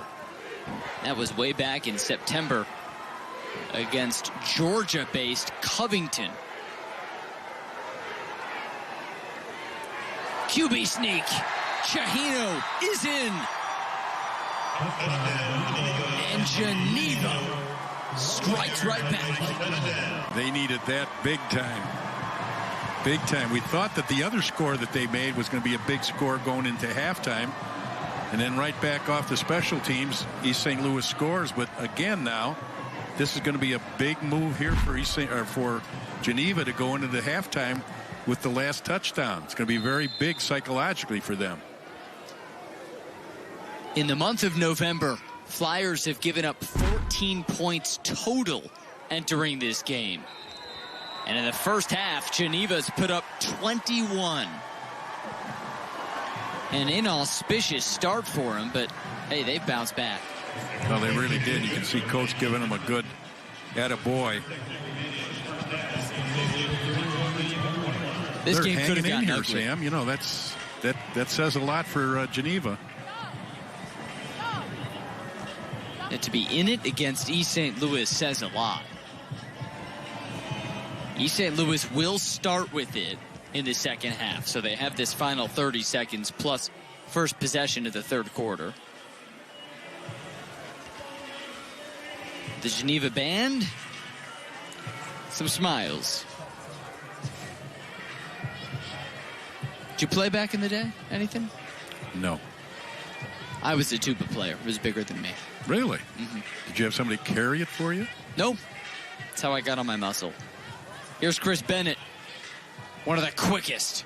Already a touchdown for him.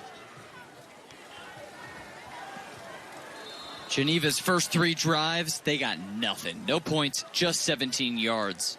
Since then, 3 touchdowns, nearly 200 yards, and nearly stolen onside kick there as Gomiller was able to fall on it. That kind of surprises me a little bit. Might have saved that for a little later in the ball game, because right now, you know, they know kind of how you do an onside kick. But the other part of it was, look at the field position now that East St. Louis has. Only 20 seconds, but if you know 29 seconds, if you see how fast they can score, that's still a lot of time for them. It's about 3 or 4 plays. They can score in a second. And, hey, we saw the range from Reese Shanklin, the kicker, 35-yard extra point. So hey, maybe get a big chunk play and kick it. And the wind has kind of changed a wee bit now. It's kind of in his face if they were to do that, which I doubt it. So here's East St. Louis with 29 seconds. They can score in a second. I'm surprised that Geneva didn't squib kick that down the field. Here goes Lyons. He's got nothing but space, directing traffic. He finds Bennett on a leaping grab. East St. Louis, 1 timeout. They don't want to use it yet. It's a first down, so stops the clock until the ball's spotted. Now at 1st and 10, the clock moves. Lyons from the 47. He heaves it. He's going for Bennett. And this ball is intercepted. Huge interception for Geneva's Dylan Reyes. Had that ball been thrown a little harder, would have been a touchdown. Great coverage right there. No doubt about it. He was right on him.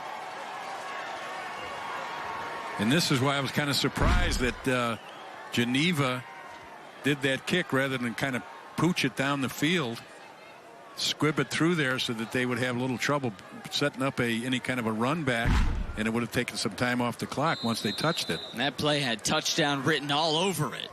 And now near their own end zone, Geneva just goes with a knee. And a little momentum for these Vikings playing in their first title game since 2008 against mighty East St. Louis. Some momentum into the locker room. But the Flyers have been virtually perfect on offense. And thus 34 points at halftime as they look for state championship number 11. A really interesting first half. A lot of penalties a lot of scoring. And the 25th-year head coach for East St. Louis, Darren Sunkett, he's down in the field with Nicole. Well, Coach, he's running away from me, guys. Got business to take care of this halftime. Coach, your first 4 possessions, touchdowns. When you're going to get your 5th, it's a kickoff or a return. Your offense looks great. What are you liking from them? Well, I mean, offense, I mean, we're clicking right now. You know, I mean, we're executing everything we worked all week. And, we got to continue that the second half. And speaking of that second half, you guys are coming out having to play some tough defense against them. You shut them out in the first quarter, but they were able to put 21 up on you in the second quarter. What adjustments do you need to make there? We're going to figure that out when we get there. Right now we're not getting any pressure on the quarterback. We're committing too many penalties, giving them first downs on pass interference and things like that. So we just got to correct that stuff the second half, and, we got to play a little stiffer defense. Thanks, Coach. Thanks. All right, we'll send it over to the studios in Chicago, guys. All right, Nicole, thank you very much. Halftime in the 6A state title game. It is all East St. Louis. Well, not all East St. Louis, but a lot of it is East St. Louis, along with Edgy, Tim O'Halloran. I'm Marshall Harris, here to guide you through what went wrong, what went right. And let's start with the fact that every time East St. Louis got the ball until that last drive, they scored. Yeah, it's East St. Louis obviously executing, in Geneva just not being able to get stops. And we saw at the very end of the quarter there, in the second quarter with the interception, to basically end the quarter. You need to do that. You need to continue. If you get a handful of stops here, your offense obviously got on track in the second quarter. You're going to make this a game, but you got to find ways to get stops against a very good East St. Louis offense. Positive news for the Vikings in this game. Up through 13 games, the most points that they had given up all season for East St. Louis, 21. They've got 21 points at the half. When we come back, we'll show you the highlights of what went down, including an amazing run back for a touchdown off of a kickoff. That's when we continue with the halftime show here on the IHSA television network. Want a great career? Join the Carpenters Union and be part of the next generation building our communities. With the Carpenters Union Career Connections program, high school students get a head start on the industry's leading curriculum. Learn the latest in construction technology and the many skilled crafts the Carpenters Union represents. Plus, earn as you learn. Receive a nice paycheck, health insurance benefits, and best of all, no college debt. Ask your school district to participate in the Career Connections program and get started on your future. You know what it's like to watch a winning team. Now it's your turn to be a part of one. The Illinois State Police is recruiting for our next cadet classes, and you could be our MVP. Protect the public, help those in need, and make a lasting impact in your community. Our mission, your future, higher purpose, higher pay. Starting pay is at $90,000 with incredible benefits package, including a take-home squad car, tuition reimbursement, paid leave, and more. Join the team that makes a difference. Apply today at IllinoisTrooper.com. Epic Black Friday deals at Menards are back. Pick up this 12-volt cordless drill kit for only $9.99. Get a dual-head LED work light with tripod for just $14.99. Secure big savings on a 4-pack ratchet strap set, now just $4.97. Or snag these giant 54-inch snow tubes for only $9.99 each. Hurry in for best selection. Don't miss out. These deals won't last long. Save big money at Menards. Imagine going from the classroom to the big stage. This territory, this place, our home, isn't just for learning, but for understanding the very power of what imagination actually means. A place where you can go from player to coach, from the ground to the sky. So close your eyes, envision the roar that is a spirit of thousands of Salukis. Capture this moment and go forward together. IHSA, committed to keeping student-athletes safe. Through educational initiatives and national partnerships, we're going the distance to develop safer protocols for our teams. Plus, we continue to improve scheduling and conditioning to reduce injuries from preseason through each state championship. 31 sports, 350,000 student-athletes, and one goal, player safety. The IHSA, the future plays here. Halftime of the 6A state title game here on the IHSA Television Network, along with Edgy Tim O'Halloran. I'm Marshall Harris. Let's talk about East St. Louis in this 34-21 lead. Certainly a dominant performance on offense as they were doing whatever they wanted for the majority of that first half. It's up front. You heard Coach Jack. It's exactly it. It's up front. It's the size and the strength of East St. Louis up front versus a very active and quick Geneva front. But, you know, we talked about physics in the first round of games yesterday. Physics is really hard to overcome sometimes. It's been a big key and a big part of this game for East St. Louis. As I said, the Flyers, they have been flying up and down the field, but I can show you better than I can tell you. Let's take a look at the highlights of what exactly happened in that first half. Into the first quarter, East St. Louis already up 6-0. Kendrick Lyons off the play action. Ronnie Go-Miller in the end zone. Again, just a really tough young man to cover one-on-one. 8 minutes left in the second quarter. Now it's 20-0, but here's Anthony Chihino finding Talon Taylor in the corner. That got things rolling a little bit offensively for Geneva, no question. All right, so it's 20-7, 5 minutes left. Kendrick Lyons going to evade the sack, and he's not done there. The only thing that trips him up here is the turf monster. Yep, just could not get past that old turf monster. To Ryan Martin, no issues with the turf or anything else. East goes up 27-7 now. Geneva would score, cut it to 27-14, under 3 minutes left in the half, but then it's Chris Bennett Jr. picking up blocks like a toddler in preschool, and he didn't need very many. Chris has been doing this for the last couple of years, and again, just talking about a kid that's so explosive, that's Chris Bennett Jr., no question. 84 yards on that kickoff return. Another touchdown would come the way of Geneva, 34-21. So if you're East St. Louis, you heard the head coach talking about it going into halftime. What do you want to see after giving up a season-high tying 21 points just in the first half? He mentioned pressure, certainly defensively, getting more pressure on Geneva and Tony Chihino. They definitely did that in the first quarter, not so much in the second quarter. So I think that's going to be an adjustment for the Flyers offensively. Just keep doing what you're doing. And if you're Geneva, you're looking at exactly how this game has gone. The big negative in terms of them being able to finish off drives at the rate that East St. Louis has been doing it, you're not going to do that when you have just -1 yard rushing for an entire half. Yeah, you need to get something figured out there. And again, you're going to trade scores. You're going to have to trade punch for punch here in the second half. So you better come out, get a stop right away, and get after it offensively. East St. Louis gets the ball to start the first half. How important will that first drive be for Geneva? It's always big, but especially for Geneva, no question about it. You need to get something going right out of the gate. All right, so we'll see exactly what the second half has to offer between Geneva, East St. Louis. Remember, the Vikings, they're going for their first ever state title. Meanwhile, the 5th straight title game for the Flyers. They've won 2 out of the last 4. We'll get you more halftime information, including some stats on the other way as we continue with halftime here on the IHSA Television Network.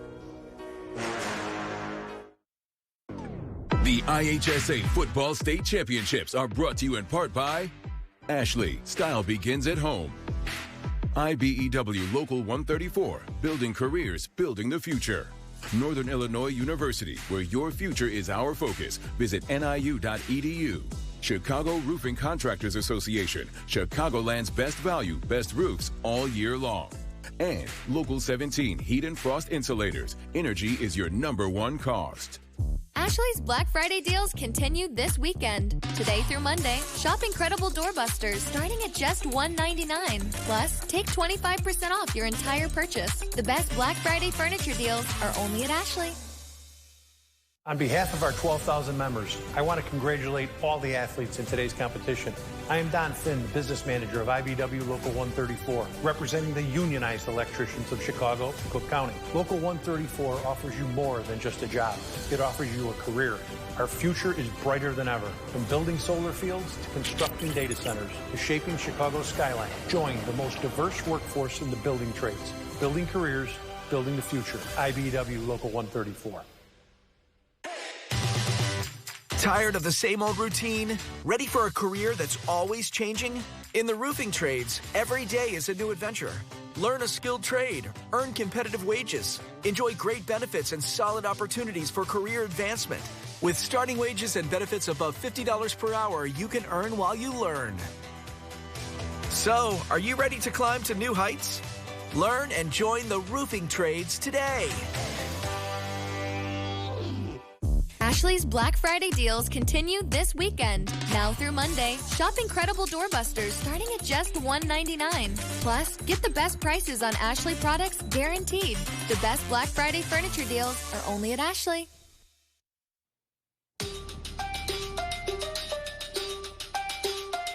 Yes, it is halftime here for the 6A state title game. Right now, it's East St. Louis with a commanding 34-21 lead against Geneva. That's what's going on right now. We'll get you back out to halftime in a moment, but there are other games that need to be played. We already had a thriller in the first game, a 5A game, which went down to the wire, just a 2-point win. Another team looking to go bigger and better this year, Mount Carmel, back where they usually are, and they're going up against a Batavia team that would just like some measure of revenge. They've had their season ended by Mount Carmel each of the last 4 seasons, Edgy. And 3 of the 4 have not been pretty, not whatsoever. They've been kind of ugly, and I think what it really intrigues me about this ball game is what adjustments can Batavia make to maybe try to slow down Jack Elliott from Mount Carmel. I mean, he is who the offense runs through. He's been absolutely dynamic again this year.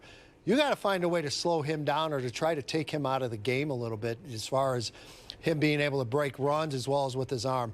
Easier said than done. So, again, I think the adjustment and the X and O's here will be really interesting to watch to see how each adjusts to the other. So it should be an interesting part of that game. With Mount Carmel, we're talking about tradition on tradition on tradition. What is it that makes them so tough year in and year out that carries over? You know, I think it's that history, that tradition. It's something that there's a ton of pride at Mount Carmel about.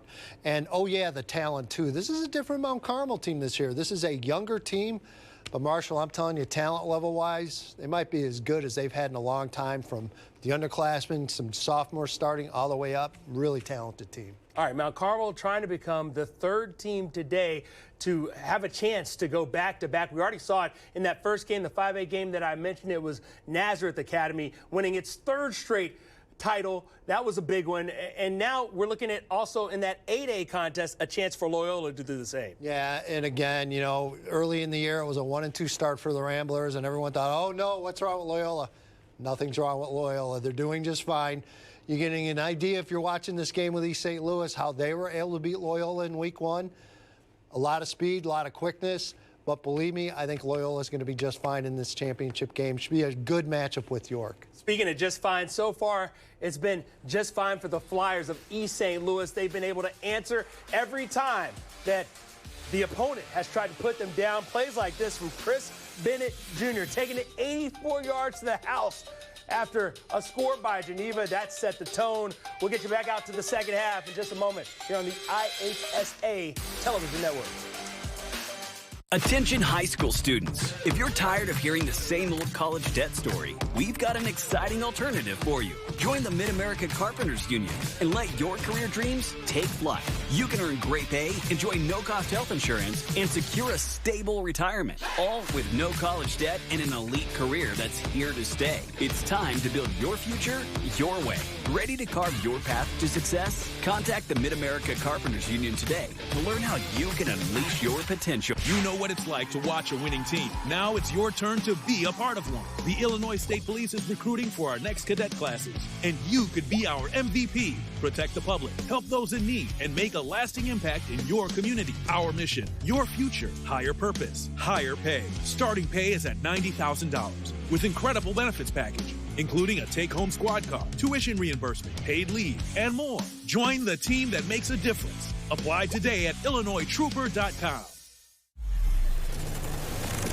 Imagine going from the classroom to the big stage. This territory, this place, our home, isn't just for learning, but for understanding the very power of what imagination actually means. A place where you can go from player to coach, from the ground to the sky. So close your eyes, envision the roar that is a spirit of thousands of Salukis. Capture this moment and go forward together.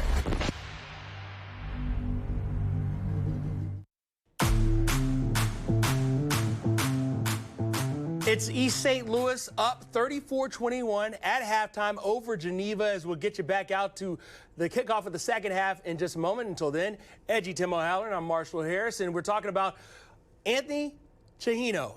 maybe it all lies on his arm because they haven't been able to do it on the ground, but there's a chance here that they might be able to get it done through the air. He's already got 2 touchdowns. Yeah, it's, you know, he's been phenomenal. He's been one of the keys to Geneva all year, his ability to just throw the ball all over the field and get it to receivers. It's a good core of receivers. You see him, Finn Wepner, and a couple of these other kids. It's much more than Talon Taylor, but boy, you want to get him, Talon Taylor, involved and get these other guys going offensively, keep up that pressure.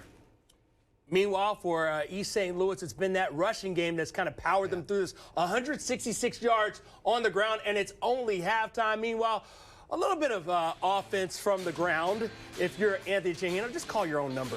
Get into the end zone. That's how they've been able to stay within 13. Second half kickoff coming up on the other side.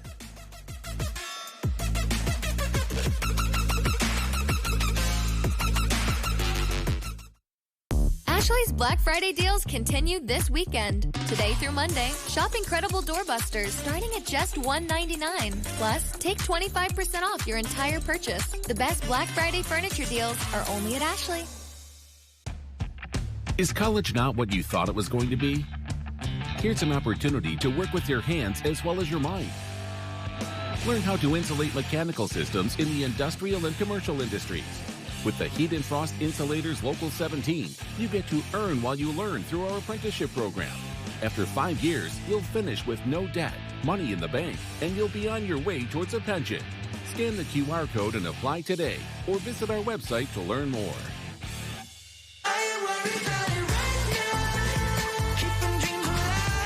Drive into 2025 with confidence in a vehicle designed to turn heads. Premium comfort, bold design, and 2 years of limited maintenance included. Plus, with our industry-leading warranty, you're covered for the road ahead. During Mitsubishi's year-end sales event, drive home a 2024 SUV with 0.99% APR. Visit your local Chicago area Mitsubishi retailers today. All right, let's go. I'll shop for the kids, and you get something for the dog. Sounds good. Let's do this.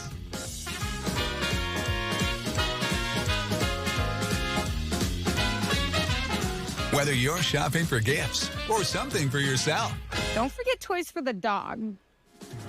rush in for Black Friday deals at Menards that everyone will love. Because when they're gone, they're gone. Save big money at Menards. Ashley's Black Friday deals continue this weekend. Now through Monday, shop incredible doorbusters starting at just $1.99. Plus, get the best prices on Ashley products guaranteed. The best Black Friday furniture deals are only at Ashley.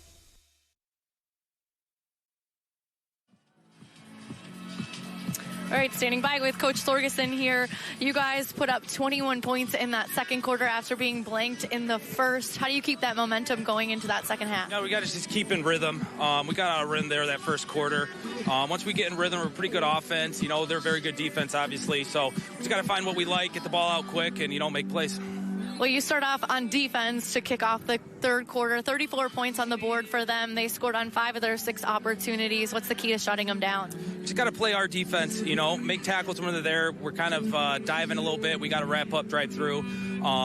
They're shifty, so we got to drive, gang tackle, and hopefully get a stop here, get the ball back, and make this a game. It's been a great battle. Excited to see the second half. Good luck. Thank you. Thank you. All right, Sam, back to you. Thanks, Nicole. So good news is second half is here. Jack McInerney, Sam Brief with you. And Jack, looking back at that first quarter, it was really all East St. Louis, maybe what they expected. Well, you're right, Sam. I think it's what they expected, but we're looking at 2 different teams here. Early on, it was Fresh Woods with a score. Ronnie Gomiller with a score. It was 13-0 East St. Louis in a flash. But wait, second quarter, 3 Geneva touchdowns. We saw Chahino going everywhere. Well, just as Coach mentioned, I think we've seen 2 different Geneva teams. That first quarter, they really were stagnant. Second quarter, they've been unbelievable with 21 points. And then a near touchdown at the end of that second quarter, but ripped away. The interception by Dylan Reyes is our defensive play of the game, which is brought to you by Union Carpenters and Contractors, partners in building communities and supporting working families. So, it's a game. 13 points at halftime. East St. Louis will start with the ball to start the second half. And Jack, I know you've been so impressed by their dual threat stud quarterback, Kendrick Lyons. He really is. I mean, he's a quarterback that you can build obviously an offense around, which East St. Louis has done, but you put him on other offenses, and the key is he's got a great arm, but I just love the way he runs with the football, keeps plays alive. Very smart quarterback, looks downfield, doesn't force the ball, has excellent poise in the pocket before he starts scrambling. First half numbers for Lions, 10 of 15, 118 yards and a touchdown, plus 4 carries, 54 yards. You know how we mentioned that Geneva was two different teams. That first quarter, they gained 8 yards. Second quarter, they had 178 yards, averaged 8 yards a carry, 11 first downs, and 21 points. So you talk about a Jekyll and Hyde. They were two different teams in those first 2 quarters. Right, icy start, fiery close to the first half. And for Geneva, it's been all through the air. They have 186 passing yards, -1 on the ground. Well, you know, it's really tough to make adjustments at halftime for speed. You can make adjustments for routes. You can make adjustments for defensive looks you're getting, but it's tough to make adjustments for speed. And East St. Louis has speed in droves. It starts with their quarterback, who hands to Bennett. Bennett on the jet sweep to the 37. A 9-yard gain on first down. That actually was a nice job by the corner coming up to turn that ball up inside. But the problem is, what do? You let him run outside and get 8 or 10 yards. You let him turn up inside and get 8 or 10 yards. He did a nice job. The corner coming up, back turns it up inside, still picks up 8 yards. We've seen Bennett on quite a few of those end arounds. 4 carries and 48 yards for the wideout. Here's Lyons on second and very short. Before the handoff, a flag. They've been flying today. This is penalty number 12 of the game. On number 1 of the offense. That's a 5-yard penalty. So the false start is the 10th penalty for 96 yards for East St. Louis. Most teams couldn't make up those mistakes as far as yardage. But East St. Louis, because they have big play potential, are able to do that. And it's not certainly that they want to do it, but they have to do it. We heard Coach Sunkett speaking with Nicole Sedevy before halftime, said, hey, we've made some penalties, too many. We got to clean that up. Here's Martin. He finds Miller in traffic, and then he's thrown down at the 35. Well, they can keep those players in front of them with those pass plays rather than behind them. They're going to be in this ball game. But anytime you let those receivers get behind you, you're in trouble. And these receivers are so dangerous. Ronnie Gomiller, Chris Bennett, LaRon Baker. Here's Gomiller and Bennett. And 3rd and 1.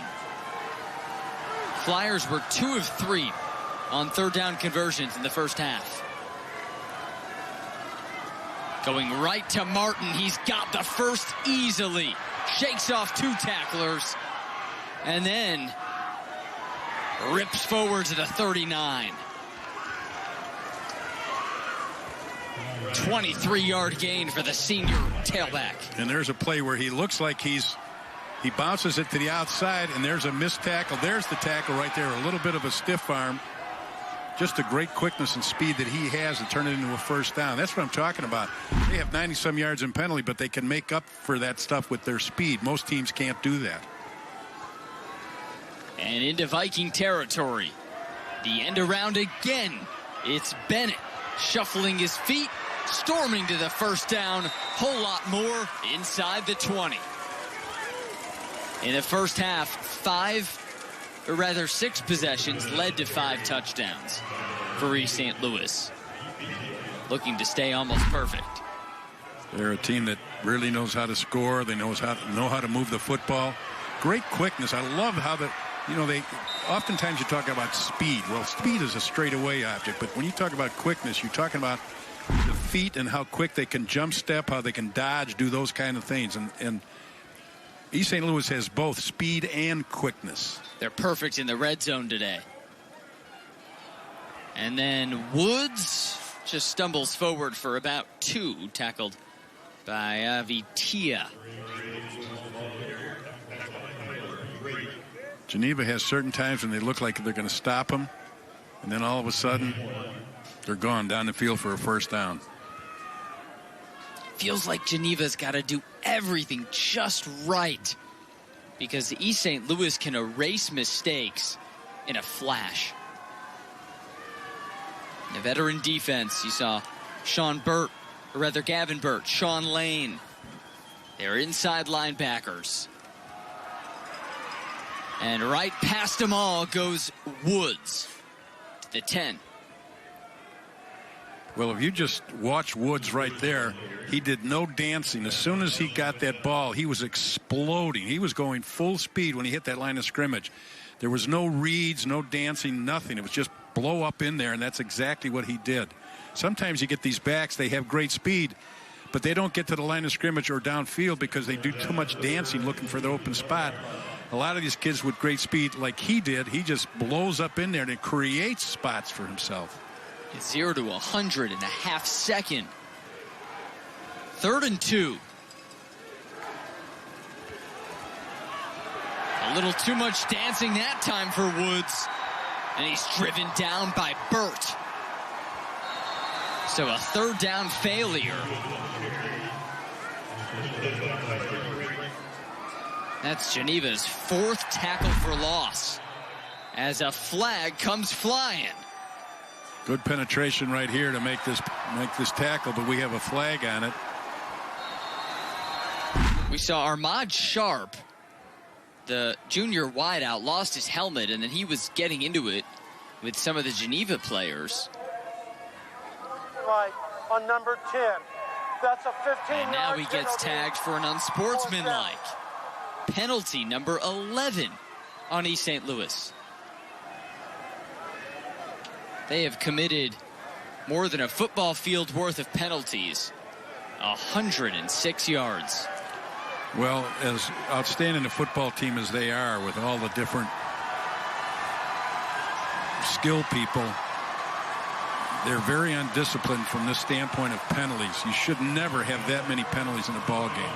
And there's no other way to say it. I mean, it's undisciplined.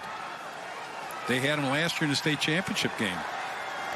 And that was a loss. Yeah, and they just had a lot of penalties, silly penalties. So now 4th and forever. Lions drops it. And, he lost it. Geneva's on the ball. Wow. It's a turnover on downs. Lex Griffith able to rip it from Lions. Can they convert now after this turnover?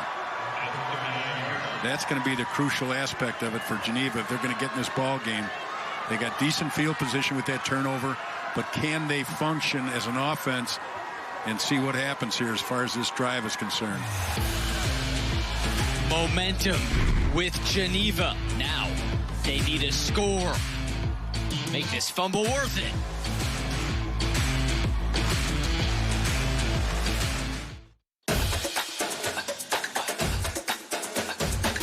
Tomorrow, I'll be making a difference in the classroom. Tonight, I'll be making memories with the dance team. I'm expressing myself with my poetry and with my hands. I'm providing for my patients and for my community. At NIU, you'll go places as unique as you, with the resources and support to get you there. Join us and start writing your story today. On behalf of our 12,000 members, I want to congratulate all the athletes in today's competition. I am Don Finn, the business manager of IBEW Local 134, representing the unionized electricians of Chicago and Cook County. Local 134 offers you more than just a job. It offers you a career. Our future is brighter than ever. From building solar fields to constructing data centers to shaping Chicago's skyline. Join the most diverse workforce in the building trades. Building careers, building the future. IBEW Local 134.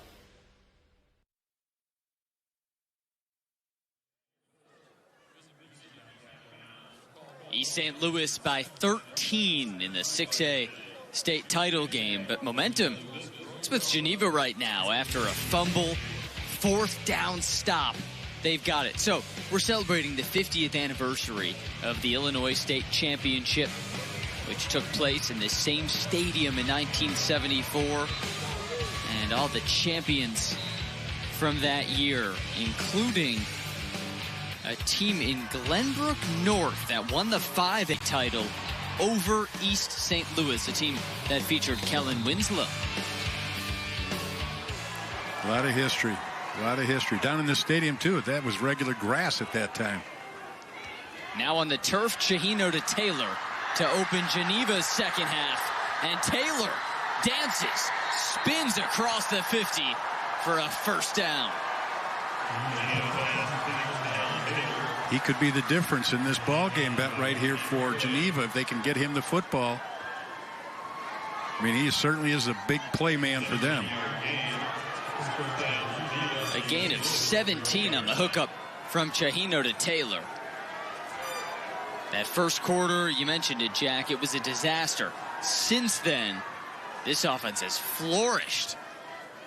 Completely different team in the second quarter. Chahino. Flush to his right. He's got green turf in front of him. And Chahino to the 20. He can run, too. He's a tough young man. He was a linebacker, as we mentioned earlier, a linebacker and a running back. Now he's a quarterback, first time doing it. But you can see the reason for this long run is East St. Louis was in man coverage, so that defensive back never saw him scrambling. He was watching the defender. That's what can happen with man coverage if you have a scrambling quarterback. After 33 yards in 2 plays, it's a 1st and 10 at the 27. Chahino dancing around. Chahino to the end zone. Touchdown, Geneva. Finn Wepner again. And that was a great route by Wepner, because what he was originally on a post route. He saw that Chahino was scrambling, so he went through the scramble drill. When Chahino scrambled to his right, he broke off his route and came back sideways and to the right. And that's exactly what you got to do to break up that coverage. Excellent coaching and a great job by those receivers and quarterback to make that happen. Watch, he scrambles here. Then you're going to see at the top of your screen, all of a sudden he comes across to help out. Touchdown. And to tack on the extra point, Hogden makes it a 6-point game. We got a ball game. Against mighty East St. Louis, the Geneva Vikings are here to play.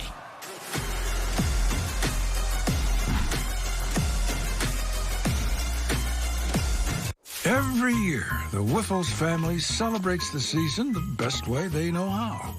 And every year, they add a little something new. After all this time, you'd think all that extra work put into every last detail would get old. Well, think again. Whiffles Hybrids. Season's greetings from our U.S. farm family to yours.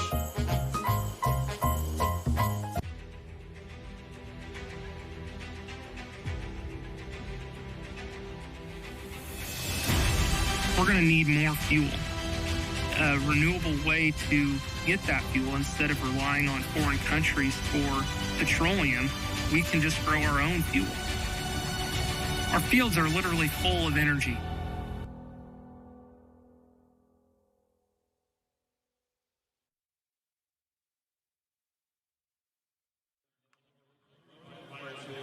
A 3-play drive goes 61 yards in 23 seconds to make it a 1-possession game in the 6A state title game. Well, that's coming after an instant classic in the 5A final. 2-point conversion stop gave Nazareth its 3rd straight state title. Jack, this day's a lot more thrilling than yesterday. It certainly is. We're still getting a lot of points on the board. but we're getting the points by both teams rather than yesterday with just one team putting the points up on the board. Yesterday, the average margin of victory was 41 points. Today, razor thin. Let's hope that continues later tonight. And right now, Geneva, looking for its first state championship, is within a possession of a team that's owned 6A football in Illinois with 2 state titles in 4 years. East St. Louis kind of need a score right now. Kind of surprised how, unless I don't know for sure that Geneva can kick it deep enough. There's a couple reasons why you don't. You don't want them obviously to set up the return wall, either one side or the other, a middle return, or get those guys going full speed with that ball. So that's why they're more or less pooching it down there. But they're giving East St. Louis kind of this decent field position. 1st and 10 at the 30 for Lions. Offense has come up empty on their last 2 trips. Last one marred by penalties. Hand off, Tillman. Tillman with a burst of speed across the left end. Down to the 36, but a flag again. We could get some holding out there on that call, because that wide receiver was holding up that defender for an awful long time. Already 2 holds on wide receivers today. Holding number 12. Yep. And that is against a receiver, Cortez Rupert, Repeat first down. tagged for the hold.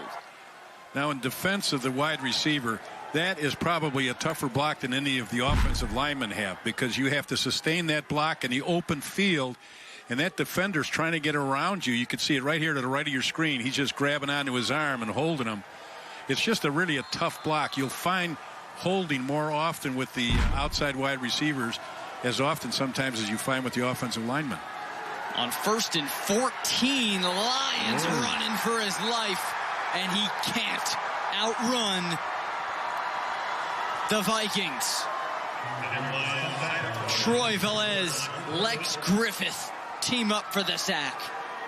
Geneva's getting after that second quarter. They're starting to think, we can play with these guys. Good pressure right there.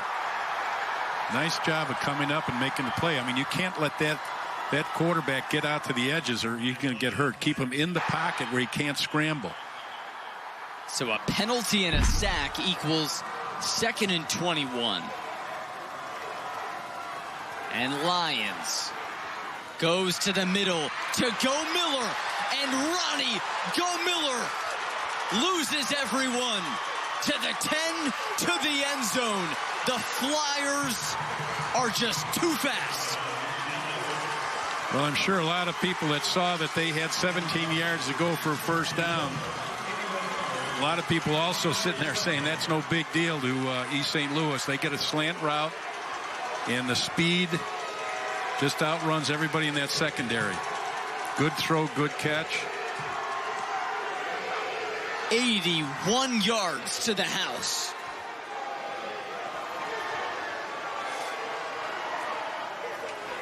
Just when everything was going Geneva's way, the Flyers just fly to the end zone.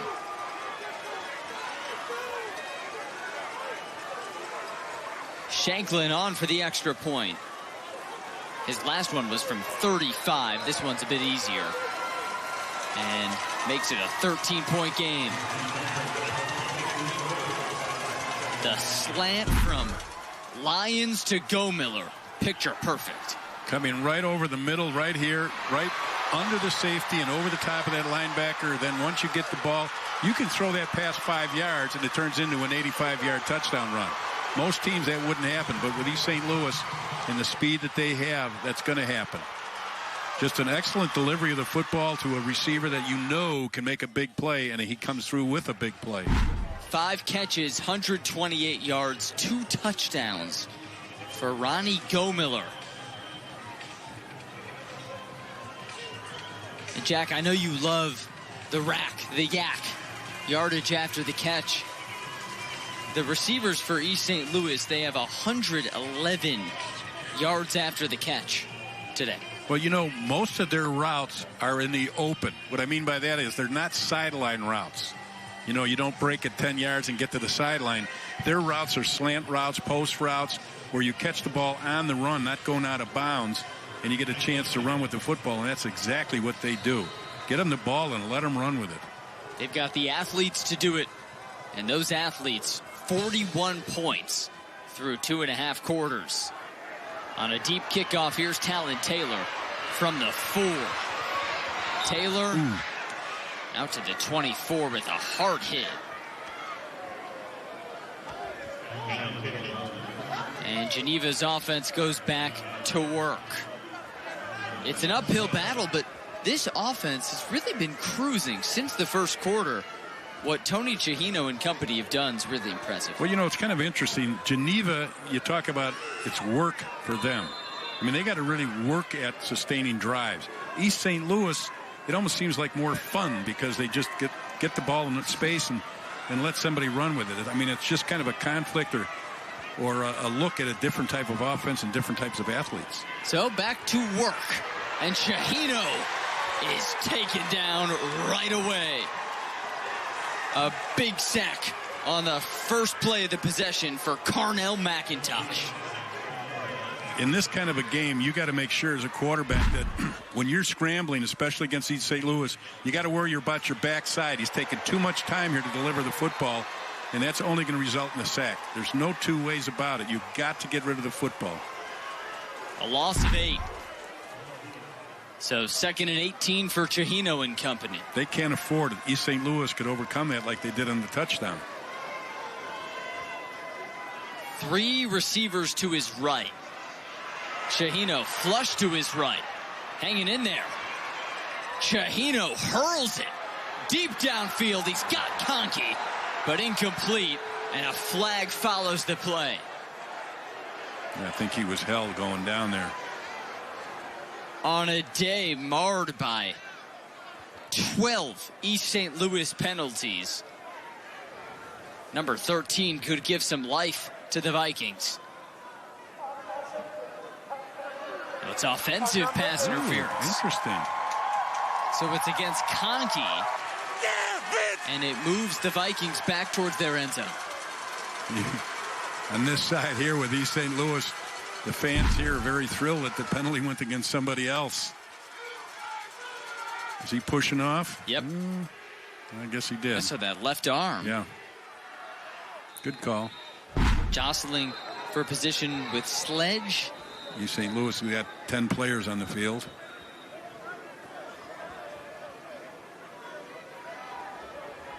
They had to use a timeout.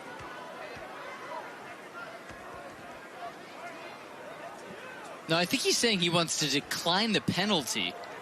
Yeah, that was okay, Darren I saw Stunke came on the field saying, out there. That's what I want was to decline. They were short of. Lewis has decided to take the results of the play, so it'll be declining the penalty. It'll be 3rd down. Right, so electing, I'd rather have a 3rd and medium rather than a 2nd and long. Right. Or it's really still a 3rd. It's a 3rd and long versus a 2nd and very long. 3rd and 18. Chahino evades the pressure. Now here comes more. Chahino's running. Chahino's got nothing. He dumps it off to a lineman. Can't do that. That's going to be a penalty right away. Nicholas Elliott, the right tackle. Can't make a catch, but human instinct, I guess. Hey, 20-year reunion. That'll be about a 45-yard reception. With no Every flag, year, right? You add about 20 yards to that reception. And he'll come off the field telling coach, why am I wearing 57? Why am I not wearing 87? He'll say, look, coach, I grabbed the ball. 2 hands. That could be a tight end. Illegal touching on number 57 of the offense. That's a 5-yard penalty, which includes a loss of down. So to be 4th down. So 4th down. Yeah, I feel bad for the offensive lineman. I mean, I would like to catch this ball too, but can't do it. And the reaction. You know, it's a great reaction by him. He just catches the ball. You threw it to me.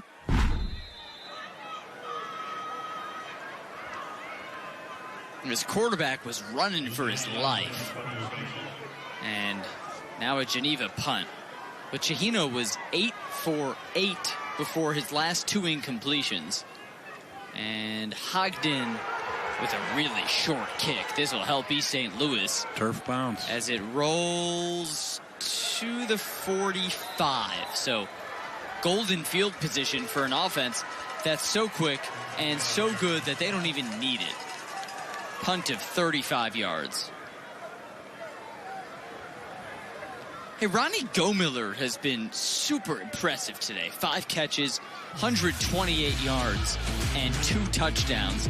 Let's take a look at some of his highlights. Just a great throw right there in a slant route. Goes up and gets it. A good delivery by Lyons, putting the ball right on the money. But here's what you want to do. You want to get the ball to them on the open field. Let them run. And that's exactly what happens. When you have athletes that have that kind of speed, give them the ball and let them run. Let Gomiller go. Lyons somehow gets out of that. Lyons evades another man, but third time's the charm for Geneva as he's finally driven down by Griffith. That's a secondary sack right there. The defensive backs for Geneva did a nice job of covering those receivers. And the other part of it is that was really difficult coverage, because when you're scrambling like that, you have to have great discipline in the backfield to make sure that he doesn't get wide open with receivers. A loss of 9 on this sack. Griffith came flying in.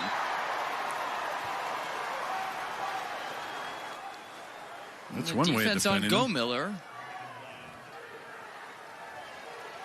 A little tug, never hurt.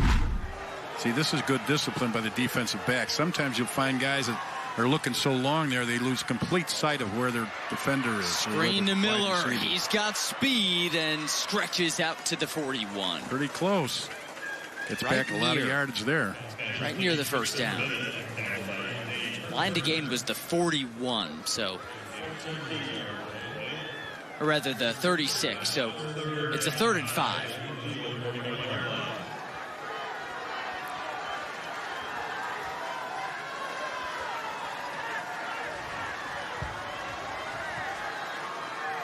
Bennett stays in. So does Gomiller. And so does Sharp. All the weapons at Kendrick Lyons' disposal for a big 3rd down. There's that jet sweep for Miller. Miller finds the corner, turns the corner, and it's a 1st down. Well, how impressive has Chris Bennett been on those jet sweeps? Well, no matter how well you defend it, I mean, he's coming right at the short side of the field. They're turning him in, they're trying to, but they just can't keep up with him. I mean, they're trying to string it out as well as they can, but he ends up picking up a 1st down. So smooth for Coach Sunkett. 7 yards a run today for East St. Louis. Hence the 41 points. Here they go to the air, and wide open. Did he stay in bounds? LaRon Baker did not, they say. Makes the catch, but on the white. Good throw and catch, except it wasn't in bounds. Let's study the catch. Good call by the officials. Nope. Good call. We've had 2 close plays actually in that same corner, and they've nailed both calls. And that actually is the receiver's fault, because he should not be coming that close to the sideline. He's got, especially when it's just man coverage, he's got room to work. He should be on the numbers with the quarterback getting the opportunity to throw the ball towards the sideline. On 2nd down, Laravius Woods rumbles into the end zone. His 3rd of the day. What a run. 31-yard touchdown.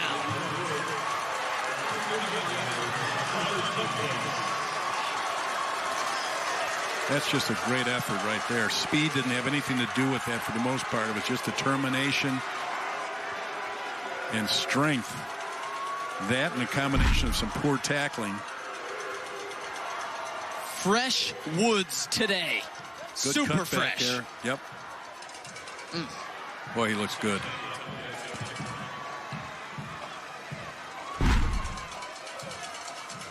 Outstanding run. Dragging tacklers with him. And now Shanklin to look to make it a 20-point lead.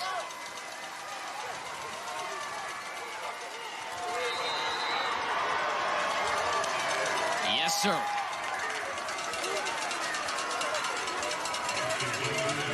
So East St. Louis reminds everyone who the class of 6A football is, with a couple phenomenal drives. These skill players, the speed, hard to stop. Well, you know, anybody will tell you East St. Louis can play with anybody. It doesn't make any difference if it's 6A, 7, or 8A. They can play with anybody. They've got great talent, excellent coaching. And part of this is, I really believe this, that the concept of how they bring up their young players, that a concept about recognizing them in 8th grade, and then as they come in as freshmen, having them play on the JV, getting their early experience, learn the routine of the offenses and defense and all those kind of things, and then also to learn the chemistry of the other players and getting into the program that early. I think it's a very interesting concept. I don't think all schools could do it that way because they have larger numbers, and a lot of conferences wouldn't allow them not to play a freshman schedule, but very interesting concept.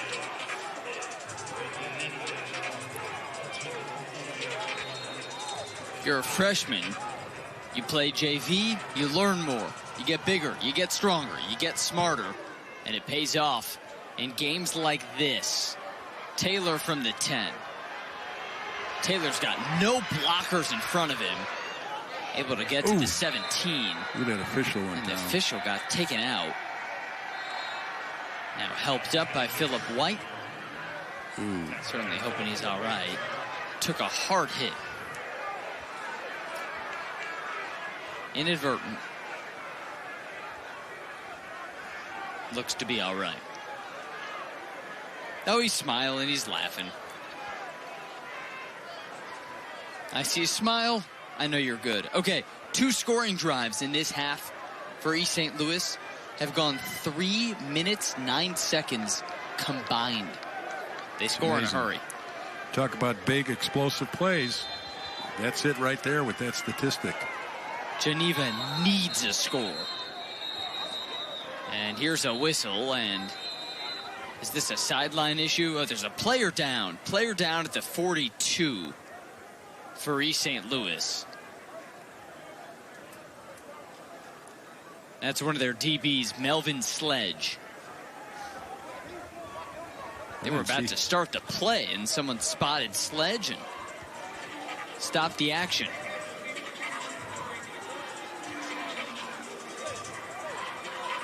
That's scary to think that he was laying there and nobody saw him. Someone said, hold up. Now the offensive brain trust comes together for Geneva. A little more of a slog in this second half.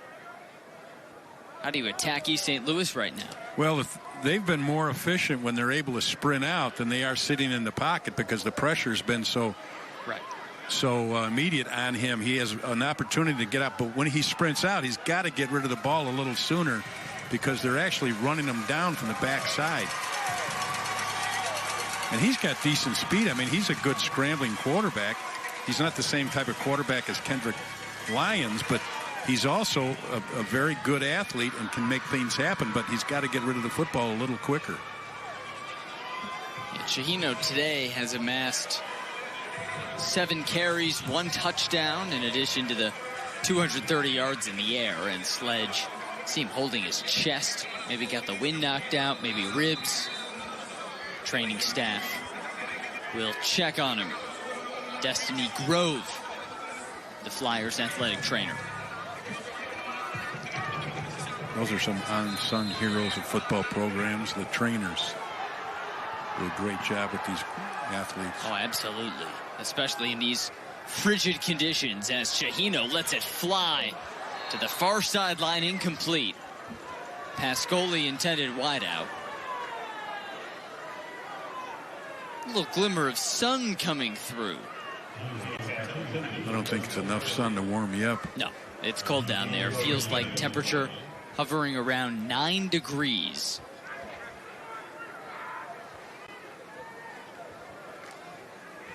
I've been impressed with your weather forecast throughout the day. Well, the iPhone weather app is an amazing thing. I'll tell you that. I just look up at the sky. Hey, 2 ways of doing it.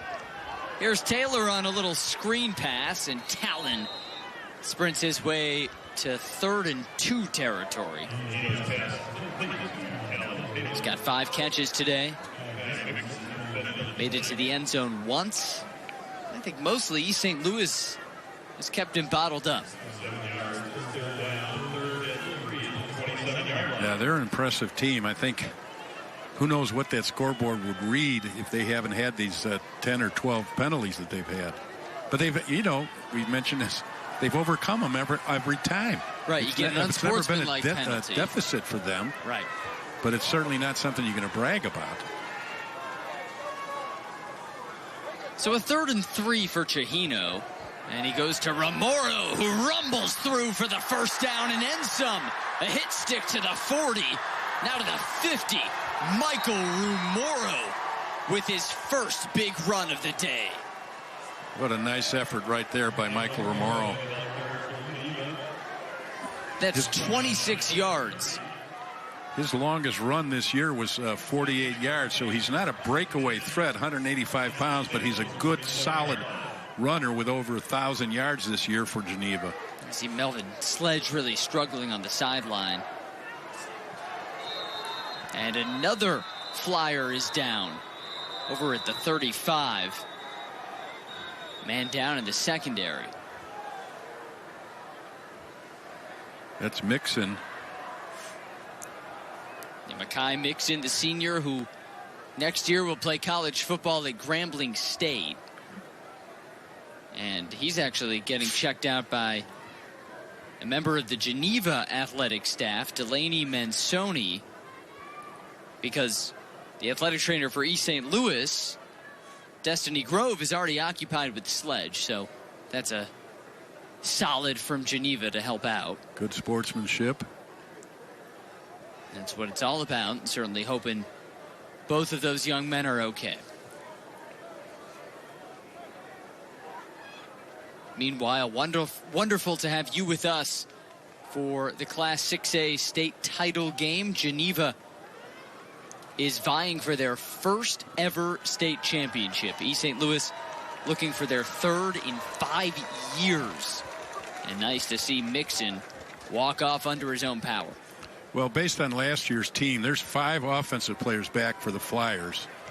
And there's 7 defensive players that played last year. A couple 3-year starters. But, you know, that's what they do. They're always young.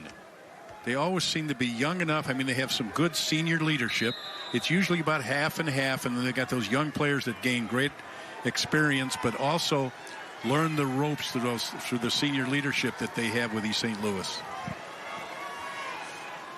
And a 1st and 10 for Geneva. At the 47, Chahino for Taylor. Their 6th connection is good for a first down. Chahino, 16 completions today, 250 yards against one of the best defenses in the country.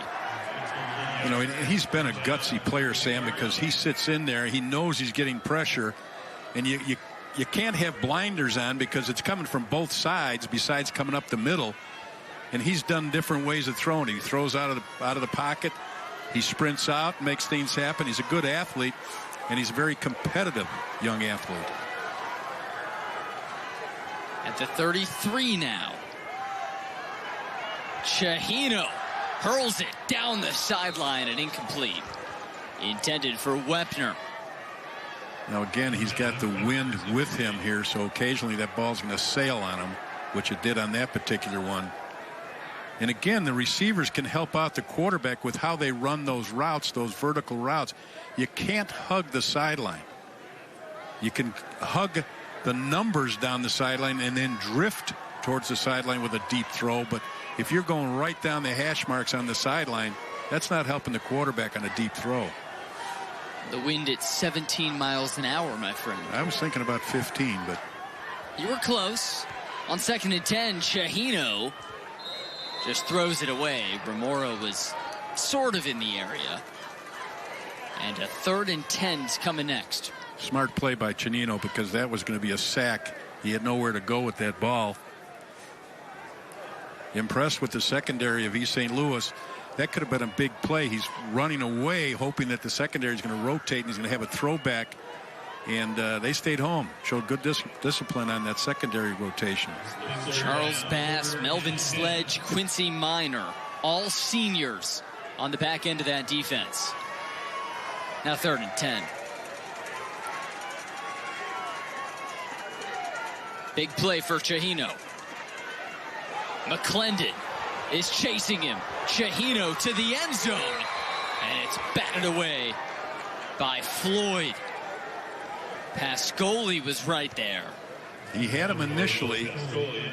He was open initially by about 4 or 5 yards, but then he had to throw it back into the crossing wind, and that held the ball up a little bit.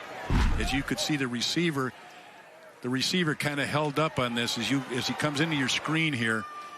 The ball's being held up a wee bit because the receiver had him beat but had to come back for the football. And that's a weather-related defensive gesture by Mother Nature. Kind of helped out East St. Louis. The weather sort of the 12th man. So you need this 4th and 10 now. Chahino airs it out. He's got Taylor, but it's swatted away. What a play by Kirby, but there's a flag. He might have had his arm wrapped around his hip on the back. Came up with the good knockdown. That's a tendency you'll see by defensive backs. Their left hand will go up, but their right hand is wrapped around the hip behind them. There it is. Pass interference against Kirby. Penalty number 13 on the Flyers. Kirby's not happy. Thinks he made a great play.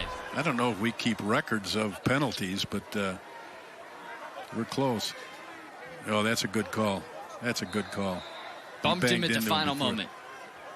Right there. Yep, good call by the officials. 13 penalties, 136 yards on flags. Chahino back to work. Oh, here comes big-time pressure. He just got rid of it. Avoiding a sack from Carnell McIntosh. He's down. And Chahino slow to get up, but he's up. Well, McIntosh has been a high flyer.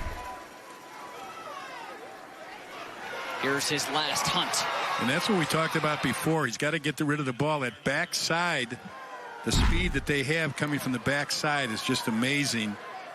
And you can't afford to hold on to the ball for too long.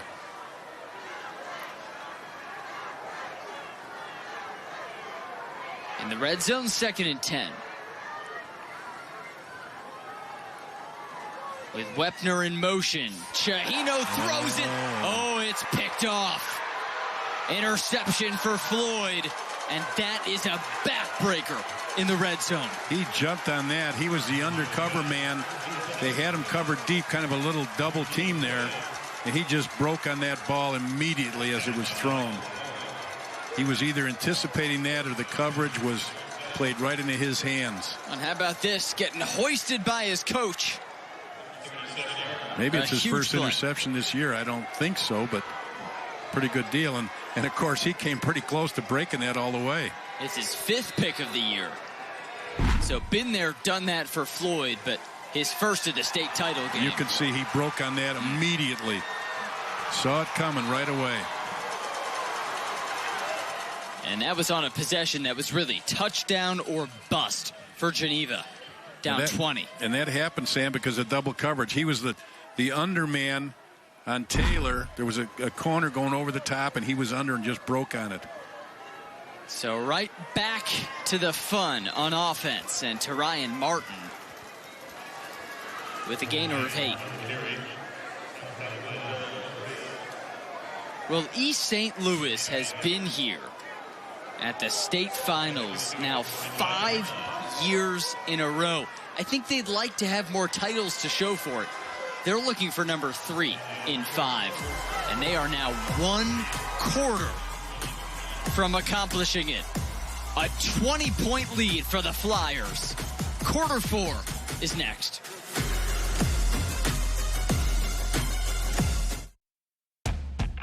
Is college not what you thought it was going to be? Here's an opportunity to work with your hands as well as your mind. Learn how to insulate mechanical systems in the industrial and commercial industries. With the Heat and Frost Insulators Local 17, you get to earn while you learn through our apprenticeship program. After 5 years, you'll finish with no debt, money in the bank, and you'll be on your way towards a pension. Scan the QR code and apply today, or visit our website to learn more. Tired of the same old routine? Ready for a career that's always changing? In the roofing trades, every day is a new adventure. Learn a skilled trade, earn competitive wages, enjoy great benefits and solid opportunities for career advancement. With starting wages and benefits above $50 per hour, you can earn while you learn. So, are you ready to climb to new heights? Learn and join the roofing trades today.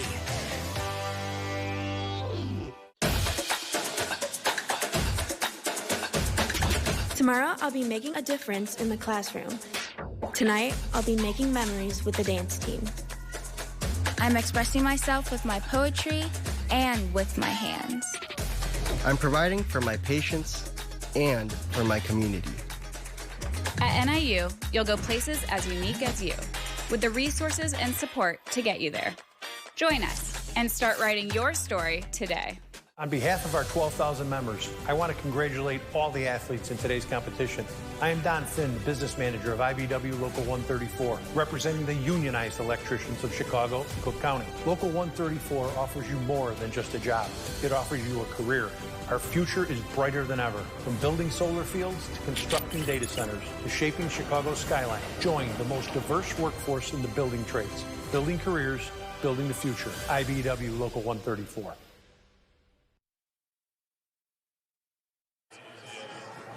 East St. Louis can feel comfortable with a 20-point lead, and that lead preserved thanks to this route-jumping interception by Raheem Floyd. Well, when you're being double coverage, as number 1 Taylor is, you can see that he's jumping underneath and there's an over the top. He jumps on that right away, actually before the Taylor ever even finished his route. And this is what happened. They just want to make sure that Taylor does not handle the ball. Good defensive play right there. And Floyd can sit easy. His offense working now. Martin on the left side has an easy gain of 10 for the first down. And, you know, you look at that and you think 10 yards, it doesn't look like much for them. Right, that looked like a layup. It really did. Geneva has been solid today. I mean, 28 points against East St. Louis. It's the most the Flyers have given up this season. A great effort. But against these guys, you have to be perfect. And the Vikings, far from perfect. The Lions will take his sweet time here. Clock ticks down to 3 as Martin rumbles for a gain of 2. So we're here at Hancock Stadium. You see the big red bird at midfield. It's the home of Illinois State Redbird football. Part of a deal between the IHSA and Illinois State. We're here till 2027. So Illinois State in the FCS playoffs could have gotten a home game here, but because the state championships are here, they had to go on the road and play at Southeast Missouri State. And how about those Redbirds? Got the road win. That's what they needed to get for being such good sports. The higher seed on the road, still victorious. Nice job. Lions kept it and dove forward for 2. So a 3rd and 6. It's fitting that we're here on the 50th anniversary of the first state championship game at the same stadium. They've come a long way with the stadium. I mean, the other side of that field is amazing what they put up over there, the bleachers and the press box. We're on the older side of the field as opposed to the newer side over there. What a great facility this is now. It's a beaut. On third down, here goes Lions. Little screen dump off for Sharp. Evades a tackler, and good for a first down. Or rather, might be just a yard short. You know, Coach talked about their tackling in that first half, that they needed to do a better job. And that's a perfect example. You had him for about a 2 or 3 yard loss. Little screen out here. You can see he comes up right here, makes a tackle, but no, he doesn't. And it leads to a short 4th and 2. And those are the things that happen. It's not a combination sometimes of poor tackling. It's a combination of elusive people with the football. Flyers so are 1 for 2 both on 4th down. Hand off Woods, and Woods has the first. A tough-nosed run for Laravius Woods. It's amazing to me, Sam, how that play is designed to go inside and how often they just bounce it outside and outrun everybody. East St. Louis has been outrunning everyone all year. Here's the latest. Now that guard and tackle were pulling to turn the ball up inside for a power play, and they kind of shut it down inside, and all he did was bounce it out with his great speed and comes up with what probably is just a cramp.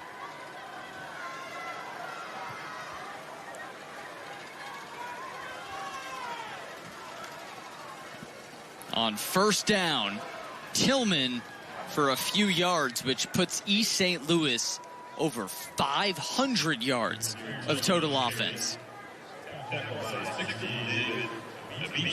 It's quite a stat when you think about what they do as far as running and catching the football. But the thing is, it's not so much they grind it out. They're a big play offense, much like Nazareth was. And they really have good balance as far as throwing and running the football. And they combine with both of those for big plays. 276 on the ground, 225 through the air. Good balance. 9 yards per play. And here goes Ryan. He's stopped. A brick wall led by Tyler Drake. But all East St. Louis really wants right now is the clock to keep ticking towards championship number 11.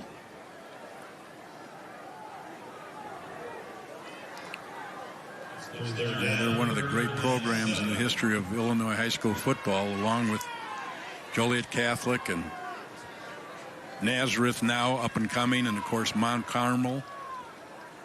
All great programs and been consistent. I mean, there's programs that have been good for a couple, 2 or 3 years, but the really great programs are the ones that are consistently 10, 15 years. And that's why we're talking about Mount Carmel and Joliet Catholic and East St. Louis. And the East St. Louis quarterback with a beautiful run for the first down. Starting to feel inevitable. Then you mentioned the history, some of the great programs in the state of Illinois. And entering today, East St. Louis tied with Providence Catholic for the most championships, third most championships ever, with 10. So win today would break the tie. They would stand alone at 11. Most all time is Joliet Catholic, 15 titles. Will Nearly that be got tied? number 16 today. Sam, will that be tied if Mount Carmel wins this afternoon? Yeah. Tied at 15 as Martin is taken down.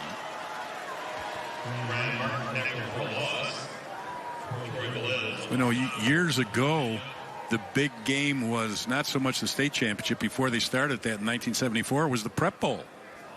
And you forget all those championships that Mount Carmel had in the Prep Bowl years ago that was played at Soldiers Field. I mean, that was the big championship game in the state of Illinois. And unfortunately, at that point, it was just the Public League of Chicago against the Catholic League of the Chicago area. It didn't involve anybody from Central or Southern Illinois. At the 6-minute mark, huge hit and an interception at the line. It was just snared from midair. Joseph Pettit on the pick. How about a big man interception? The hit, Pettit scooped it. Good job. And Geneva takes over. Well, the big men can catch the ball when they're on defense. We go to break with 6 to go. All right, let's go. I'll shop for the kids, and you get something for the dog. Sounds good. Let's do this.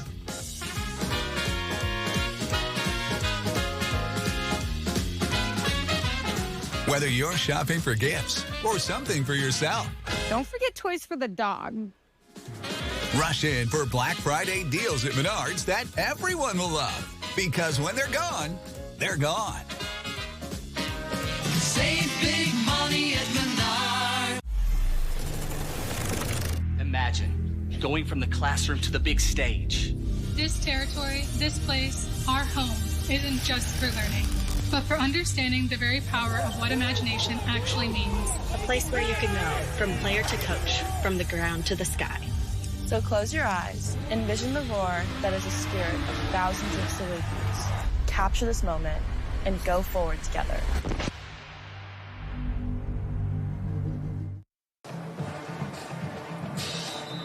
Well, a big man interception for Geneva. Joseph Pettit just snared one, but I don't know. This ball hit the ground, Jack? Well, yes, no. Maybe but the so. championship game, Joe Pettit, 5'11", 245 pounds.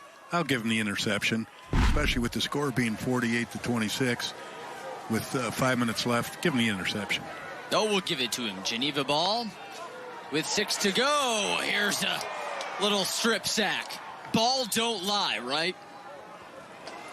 Geneva able to jump on the ball, courtesy of their tackle, William Anthony. Philip White coming around the edge. They do backside pressure so much, coming off the edge and closing down, taking that angle, and it's always from basically mostly from the blind side, so he can't see him coming.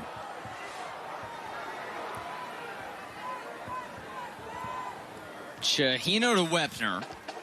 A little slant route. And Wepner's over 100 yards with 6 catches on the day. If a guy like that is your second option, you have an offensive powerhouse. Well, he's probably thrilled that Taylor's been on the team, because Taylor gets double coverage and usually they single up on him. Chahino on 3rd down. And he can't find Conkey. So it'll be 4th and 13 from the 13.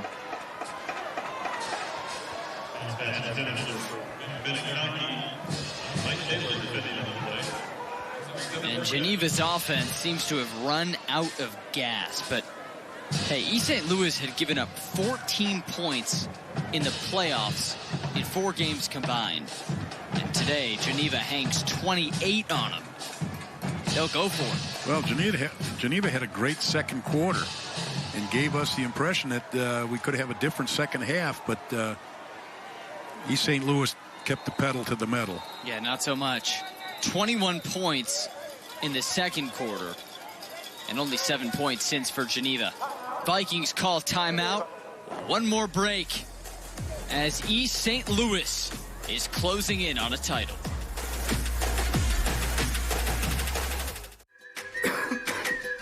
Coughing and throat feeling sore? We've got medication to get you out the door. Earache, pink eye, bug bite, or rash? Our wonderful staff will treat you in a flash. What about sprains, strains, and minor fractures too? Don't worry, our x-rays reveal what's hidden from view. Need care after 9, 10, or 11? Our virtual care's got you 24/7. OSF on-call urgent care, in person or virtual, we're always there.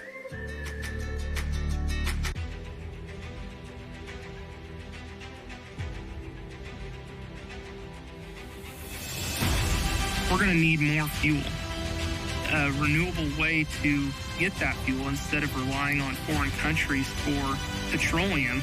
We can just grow our own fuel. Our fields are literally full of energy.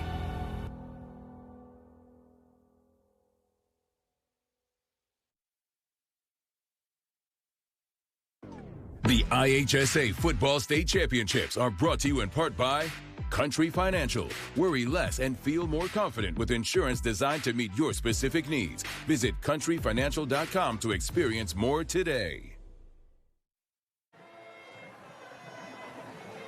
And welcome back to Hancock Stadium. Sam Brief, Jack McInerney, and our wonderful crew that's been working in the cold, these brutal conditions in normal, long days, early mornings, long nights, and just want to say thank you to everyone who's been a part of this. Here's the schedule for the rest of the day. So, Mount Carmel, Batavia in the 7A. York and Loyola in the 8A. You know, Sam, and this is the first time that York has been in this game. And ironically and very sadly, yesterday they lost their the gentleman that really got that program going, a coach named Gary Grawinkel, that was just an outstanding football coach and an even better man. But they lost him yesterday, and he's really the one that got York going, and it's too bad that he didn't get the opportunity, which he probably will be looking down in the game tonight for York High School. Great friend of mine and an outstanding coach. Had to go up against him many times, and he just never let up on me. He always kept beating us, but what a great guy. His memory will be a blessing. And the last throw, a huge connection, 39 yards on 4th down to Taylor. And who do you go to when you have to get a big play, but you go to a guy like Taylor? That's what George is going to be doing. He's off to Athens next year. Here's some trickery. And for Conkey, who was being mauled in the defensive backfield, should be a flag on Minor. The double reverse. There might be a bailout flag here. Interference on the defense on number 24. So penalty number 14. Penalty, first down.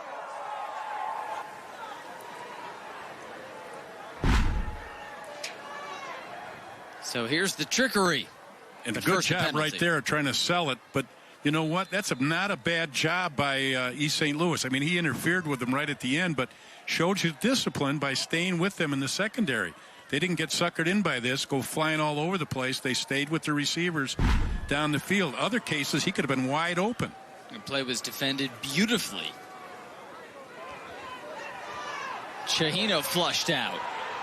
Little lob to the sideline. It's caught but out of bounds. Pascoli made the effort.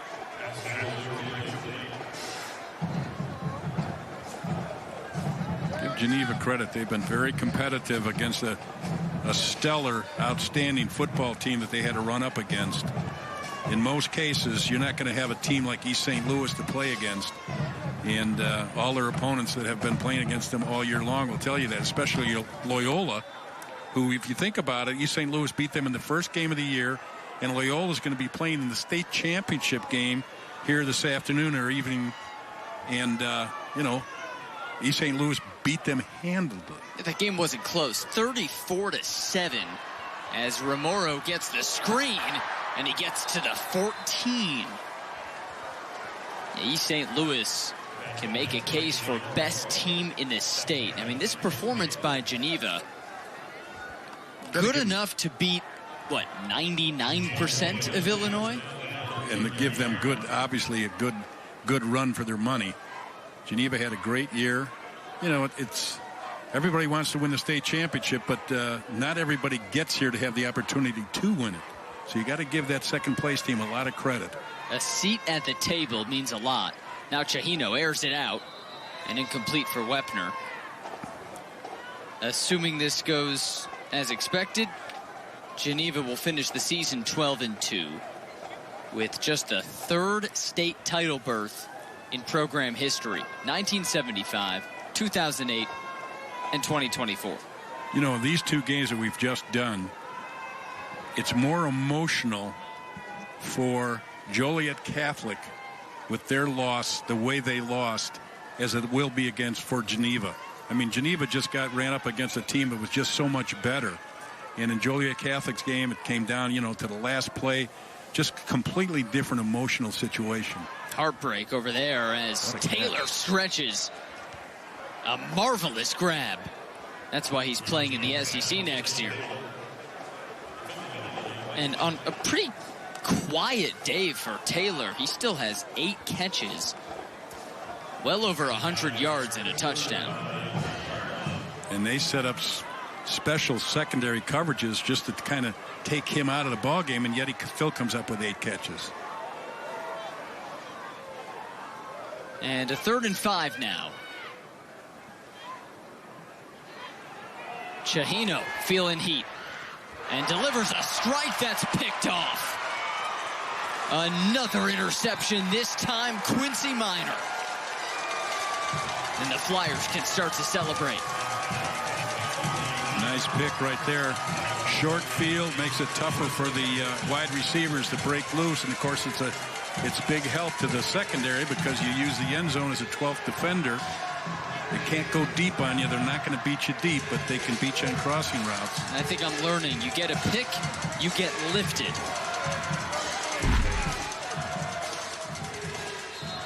Let's take it. You can see him looking around under pressure, which he's been under all day long. And just a good pick right there with good coverage.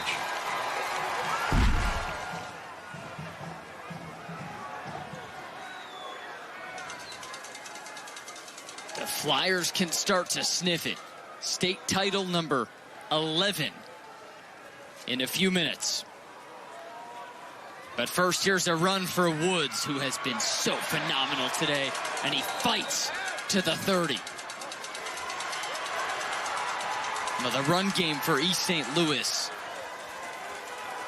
Bennett, Woods, Martin, all over 65 yards.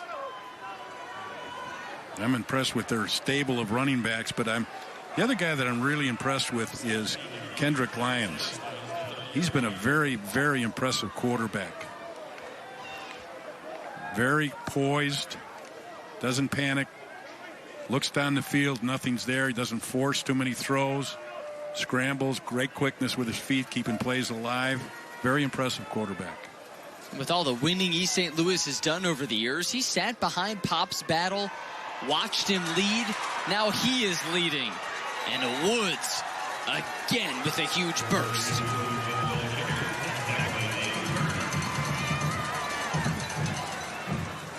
.22 for Woods, who's playing his final high school game. The senior off to Lindenwood next year. And capping off high school with a great effort. 9 carries, 109 yards, 3 touchdowns for the man they call Fresh.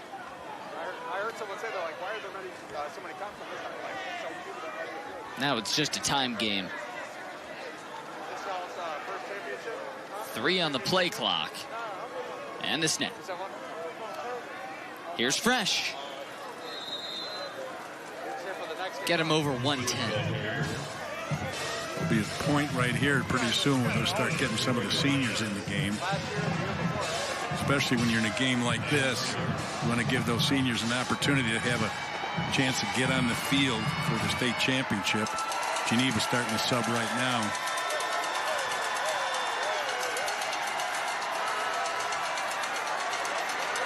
The first East St. Louis championship was 1979 with a squeaker of a victory over St. Lawrence. And 35 years later, they have built a dynasty spanning generations, about to win their 11th state championship. And Coach Darren Sunkett, well, he's guided this program to 4, about to be 5. You know, when he takes his headset off, that's... Yeah, there you go. But it's in the bag, more or less. Done a great job with a great program. The only thing that he needs to clear up, and I'm sure he'll address it, as he does every year, are the penalties. But does a great job with coaching, has a great staff.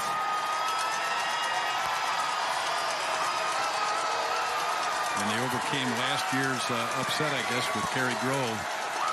Came back and won it handsomely here. Yeah, heartbreak last year against Cary Grove.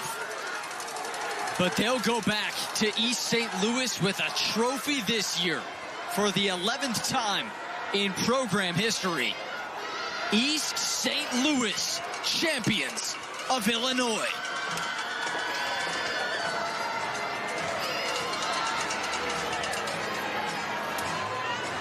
All smiles from Coach Sunkett, and for good reason. 48 points, 500 yards, and a state title here at Hancock Stadium.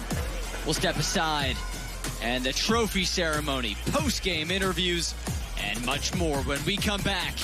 The Flyers are champs.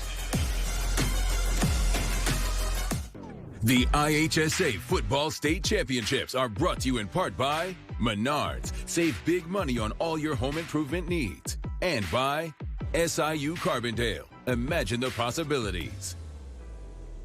Attention high school students. If you're tired of hearing the same old college debt story, we've got an exciting alternative for you. Join the Mid-America Carpenters Union and let your career dreams take flight. You can earn great pay, enjoy no-cost health insurance, and secure a stable retirement, all with no college debt and an elite career that's here to stay. It's time to build your future your way. Ready to carve your path to success? Contact the Mid-America Carpenters Union today to learn how you can unleash your potential. Imagine going from the classroom to the big stage. This territory, this place, our home, isn't just for learning, but for understanding the very power of what imagination actually means. A place where you can go from player to coach, from the ground to the sky. So close your eyes, envision the roar that is a spirit of thousands of Salukis. Capture this moment and go forward together. All right, let's go. I'll shop for the kids and you get something for the dog. Sounds good. Let's do this.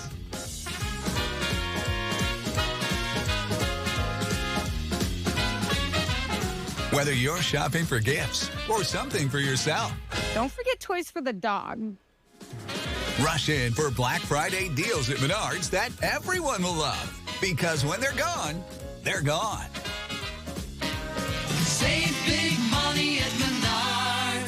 You know what it's like to watch a winning team. Now it's your turn to be a part of one. The Illinois State Police is recruiting for our next cadet classes, and you could be our MVP. Protect the public, help those in need, and make a lasting impact in your community. Our mission, your future, higher purpose, higher pay. Starting pay is at $90,000 with incredible benefits package, including a take-home squad car, tuition reimbursement, paid leave, and more. Join the team that makes a difference. Apply today at IllinoisTrooper.com.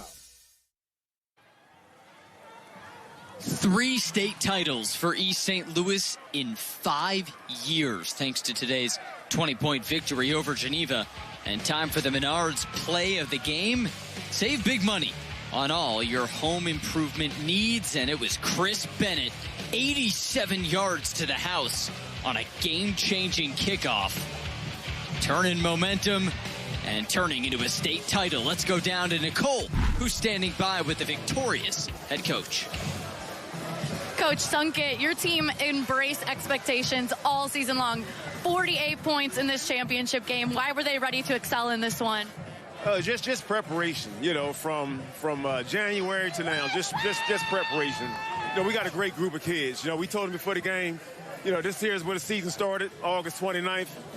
We started here with a win, and we want to end it with a win. And, man, we came out, our offense came out phenomenal. They were hitting on all cylinders. Our defense made some crucial stops early, and then in the second half, they made stops when they had to.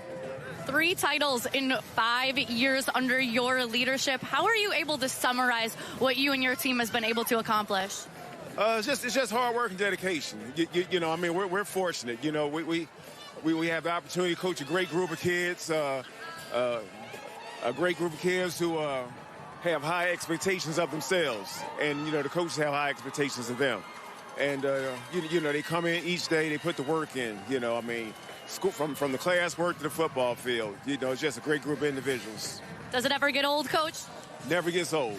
And speaking about one of those great kids, let's bring in Ronnie Goldmiller here. Fantastic sophomore. You're a fantastic sophomore. 2 touchdowns for you today, 128 yards receiving. What was it like putting on a show in the state championship game? You know, I didn't get to play last year, so I just wanted to come out and showcase my best abilities on what Coach Sunk been telling me, all the coaches, you know. I just feel like he's the best people around me, you know. They work me hard, get me to the point where I'm at today. And this was getting me a ring, you know. Getting you a ring, and you guys are a young team, but talk to me about your seniors, particularly Fresh. Lavarius Woods, 3 touchdowns for him today. What does it mean to you to send off your seniors as state champions? It feels good. You know, we couldn't get it done last year, so it's only best to get it done this year. Hey, I've been knowing Fresh for a long time. That's my boy. So I'm proud of him for real. Well, go find Fresh and enjoy your championship win, guys. Congratulations. Thank you. All right, Sam, take it away. Well, with that marvelous performance today, Go Miller, our player of the game. It's brought to you by Country Financial. Visit countryfinancial.com to experience more. His speed was so impressive, Jack. Well, team speed, but yet individual speed like he has. Always can make the big play. Very explosive. Great football team. And that team with state title number 11 ready to crown the champs. Here is the trophy ceremony. Of runner-up Geneva. A special medallion will be presented to the administrators, and individual awards will be presented to Coach Thorgeson and his team captains.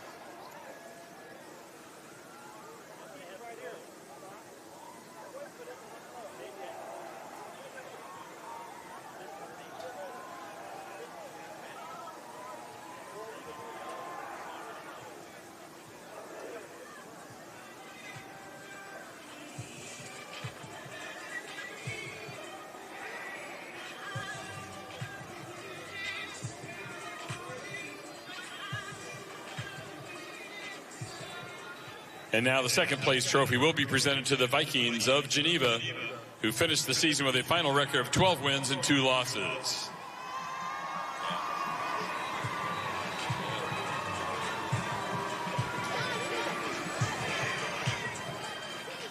And now East St. Louis fans welcome Superintendent Arthur Culver, Principal Brittany Green, Athletic Director and Coach Darren Sunkett, and the captains of champion East St. Louis. A special medallion is being presented to the administrators, and individual awards presented to Coach Sunkett and his team captains.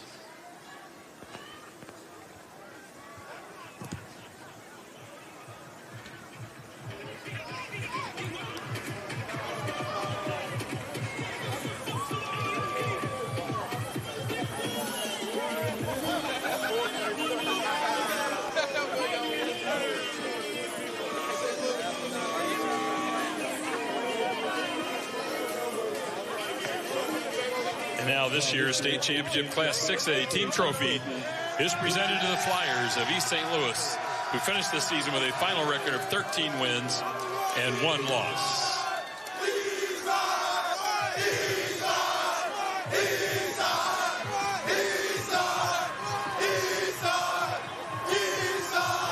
So for the 11th time in their program's history, East St. Louis champions of Illinois. Hey, they gave up 28 points today. Uncharacteristic, but you put up almost 50. That's enough. Well, you got to give Geneva a lot of credit. I mean, they were a very competitive team, and what they did is they played against a great high school football team. Geneva had competitiveness. I give them a lot of credit, but you can't match up with East St. Louis, especially this year. They were just outstanding, and that's why they're raising that trophy up right now. From day one to the final day of November, the best team has been the East St. Louis, and today, a championship. Next up, we got 2 really good ones. The 7 and 8A state finals will undoubtedly deliver. Our friends Dave Bernard and Chris Highland will be on the call. A wonderful start to the weekend with a wonderful crew. And East St. Louis, champs of Illinois. Our coverage continues after this.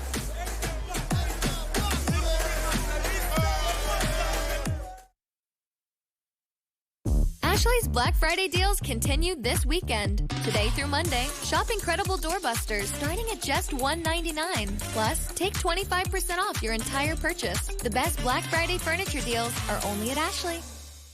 On behalf of our 12,000 members, I want to congratulate all the athletes in today's competition.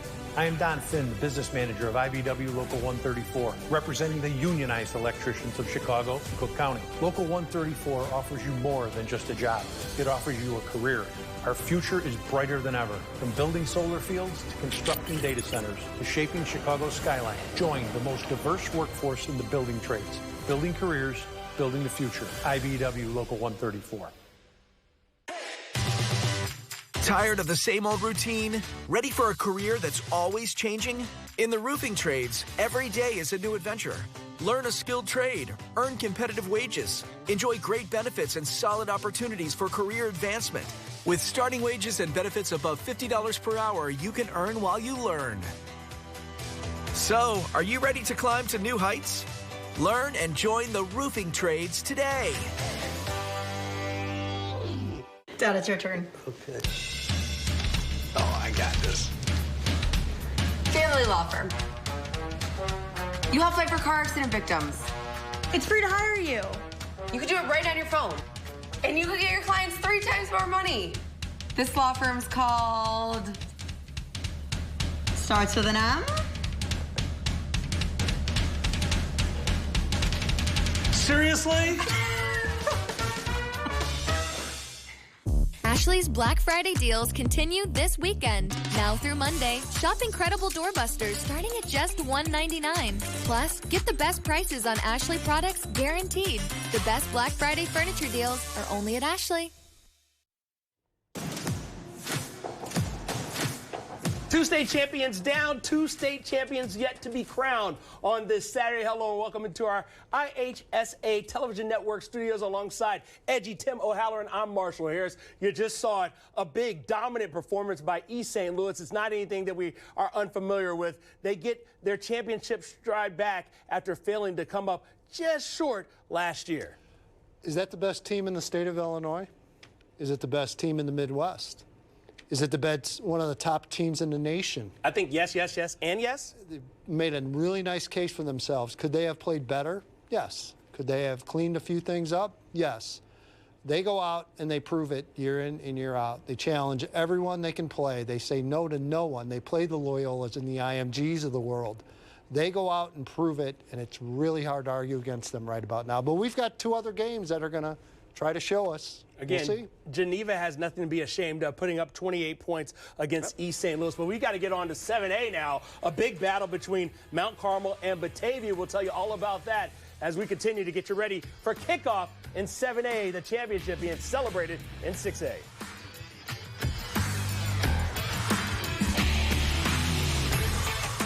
Want a great career? Join the Carpenters Union and be part of the next generation building our communities. With the Carpenters Union Career Connections program, high school students get a head start on the industry's leading curriculum. Learn the latest in construction technology and the many skilled crafts the Carpenters Union represents. Plus, earn as you learn. Receive a nice paycheck, health insurance benefits, and best of all, no college debt. Ask your school district to participate in the Career Connections program and get started on your future. Imagine going from the classroom to the big stage. This territory, this place, our home, isn't just for learning, but for understanding the very power of what imagination actually means. A place where you can go from player to coach, from the ground to the sky. So close your eyes, envision the roar that is a spirit of thousands of Salukis. Capture this moment and go forward together. All right, let's go. I'll shop for the kids and you get something for the dog. Sounds good. Let's do this.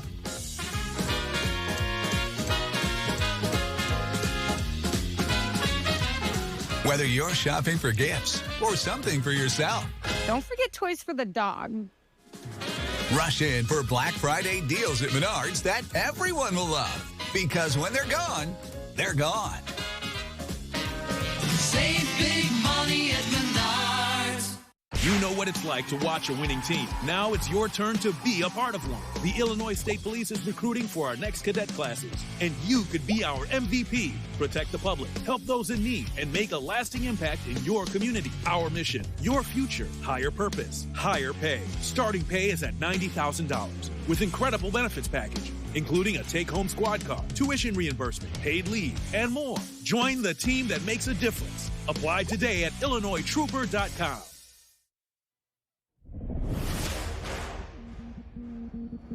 Welcome back. 2024 is the 50th anniversary of the IHSA Football Playoff State Series. Gearing up for the season, the IHSA compiled a committee of coaches, administrators, and media members to select the top 50 football programs. And it's official. The top program in the state is Mount Carmel. Here's a look at their storied history.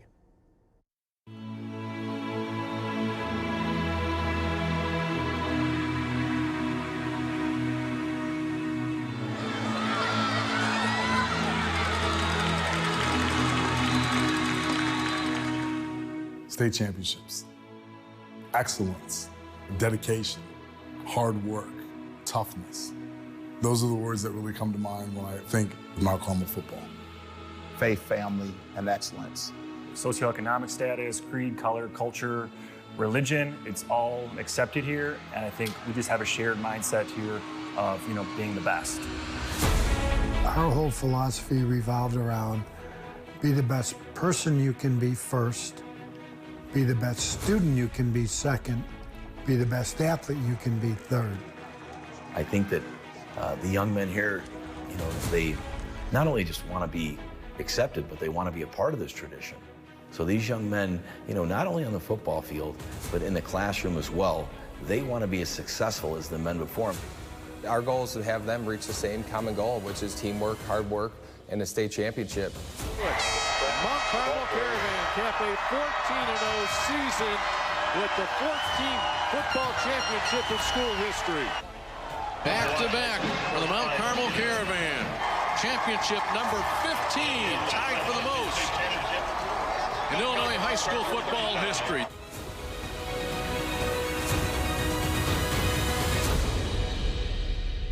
We're with the head coach of Mount Carmel, Bill Bars, and Bill, things going pretty well. Well, so far, so good, but it's only 6-0. We have to play 24 more minutes of football. When I first came here, I interviewed the players and found out what the culture was like. At any sporting event you go to, you meet the Mount Carmel alumni, and that's what builds the culture. We were not going to ever be in a star-making business, but more importantly, the brotherhood was we over me. It's not just one person standing on top of a big mountain. Everybody's arm in arm, shoulder to shoulder, trying to bring people up. And we have the saying at Mount Carmel, you come to Mount Carmel as a boy, if you care to work and struggle at it, you'll leave as a man. Expectations are high for Mount Carmel, and they have met them this year, your 2019 7A champions, 13th time. We were very good in 77, my first year. We were 6-3, losing 3 games by 1 point. And the freshmen were undefeated that year, and those were the people who were seniors in 1980 and won the first state championship. They give to Carter.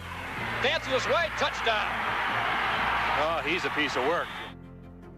They were saying it was a miracle on 64th Street that we won. The players and the coaches, we didn't look at it that way. We thought from that first day of football in August, we're going to win a state championship. 2-1, he's out of bounds, but it's all over.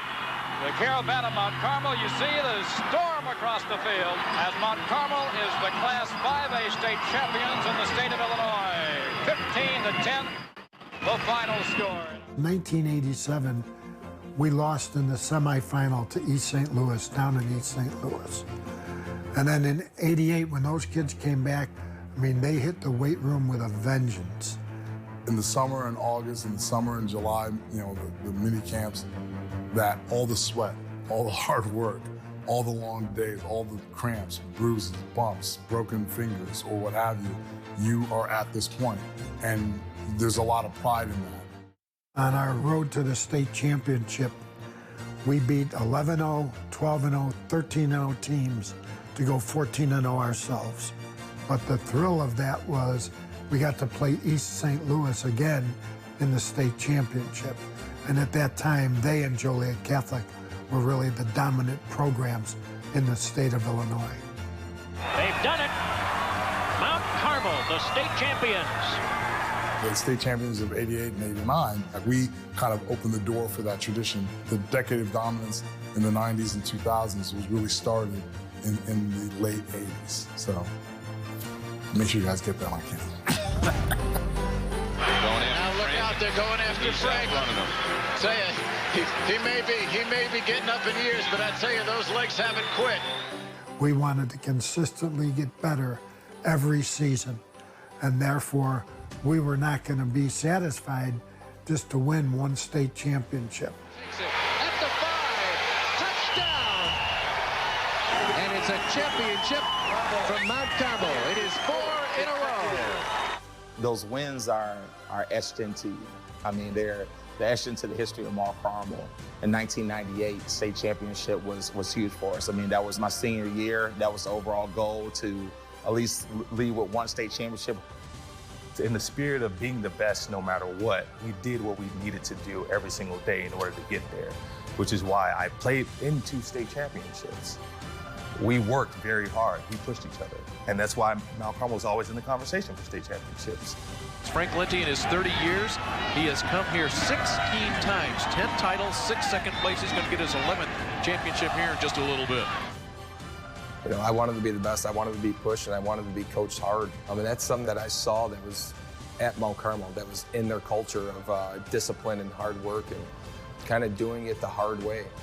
Lynch will keep, stays on his feet, and still going, still in, delivers a blow, touchdown, Mount Carmel. We're not just one of these programs that had success for 5 to 10 years. This has gone on since, you know, the 70s or the 80s. We've been playing football for over 100 years here, and I think that our community is extremely prideful in the success that we've had and how hard that the young men have worked to gain that success.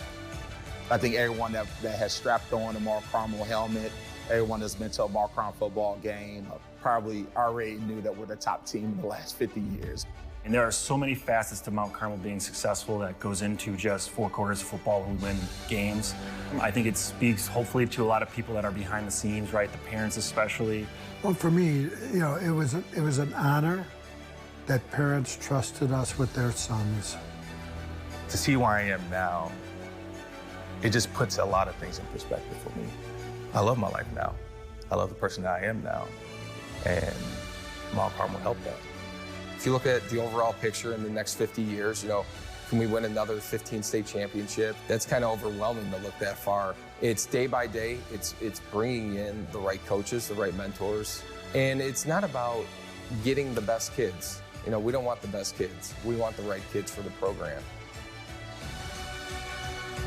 There it is in numbers, the legacy of Mount Carmel. What jumps out to you, Edgy? All of it, really. The longevity, as Coach Lynch mentioned, and just the consistency. It is so difficult. You see programs come and go. This program has remained at that highest elite level, again, going back to the 70s. All right, they'll try to add to that tonight. They take on Batavia in the 7A state title game up next right here on the IHSA television network.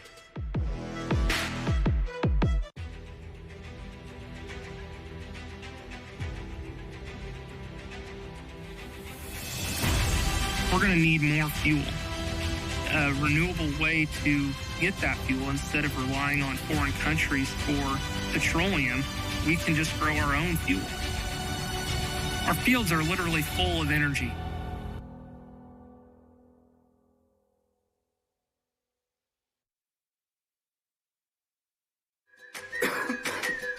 Coughing and throat feeling sore? We've got medication to get you out the door. Earache, pink eye, bug bite, or rash? Our wonderful staff will treat you in a flash. What about sprains, strains, and minor fractures too? Don't worry, our x-rays reveal what's hidden from view. Need care after 9, 10, or 11? Our virtual care's got you 24/7. OSF on-call urgent care, in person or virtual, we're always there. Home is more than a place. It's full of the people and moments that matter most. Providing for loved ones, expanding your horizons, or simply living the life you love. With all you have to protect, choose insurance you can count on so you can experience more of what you live for. Country Financial. Experience more. Every year, the Whiffles family celebrates the season the best way they know how. And every year, they add a little something new. After all this time, you'd think all that extra work put into every last detail would get old. Well, think again. Whiffles Hybrids. Season's greetings from our U.S. farm family to yours.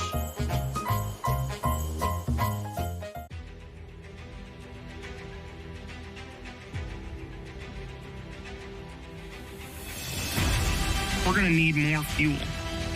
A renewable way to get that fuel instead of relying on foreign countries for petroleum, we can just grow our own fuel.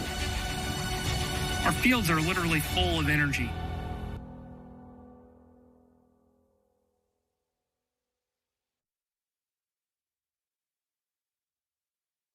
There's a look at Hancock Stadium on the campus of Illinois State University. Mount Carmel against Batavia for the Class 7A championship. That's up next. It's the Caravan taking on the Bulldogs.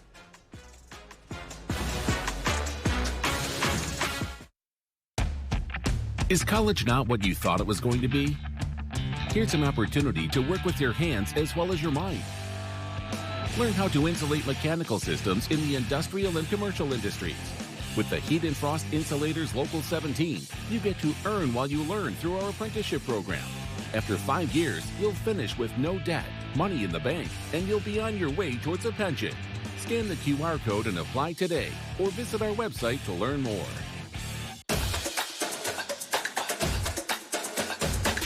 Tomorrow, I'll be making a difference in the classroom. Tonight, I'll be making memories with the dance team. I'm expressing myself with my poetry and with my hands. I'm providing for my patients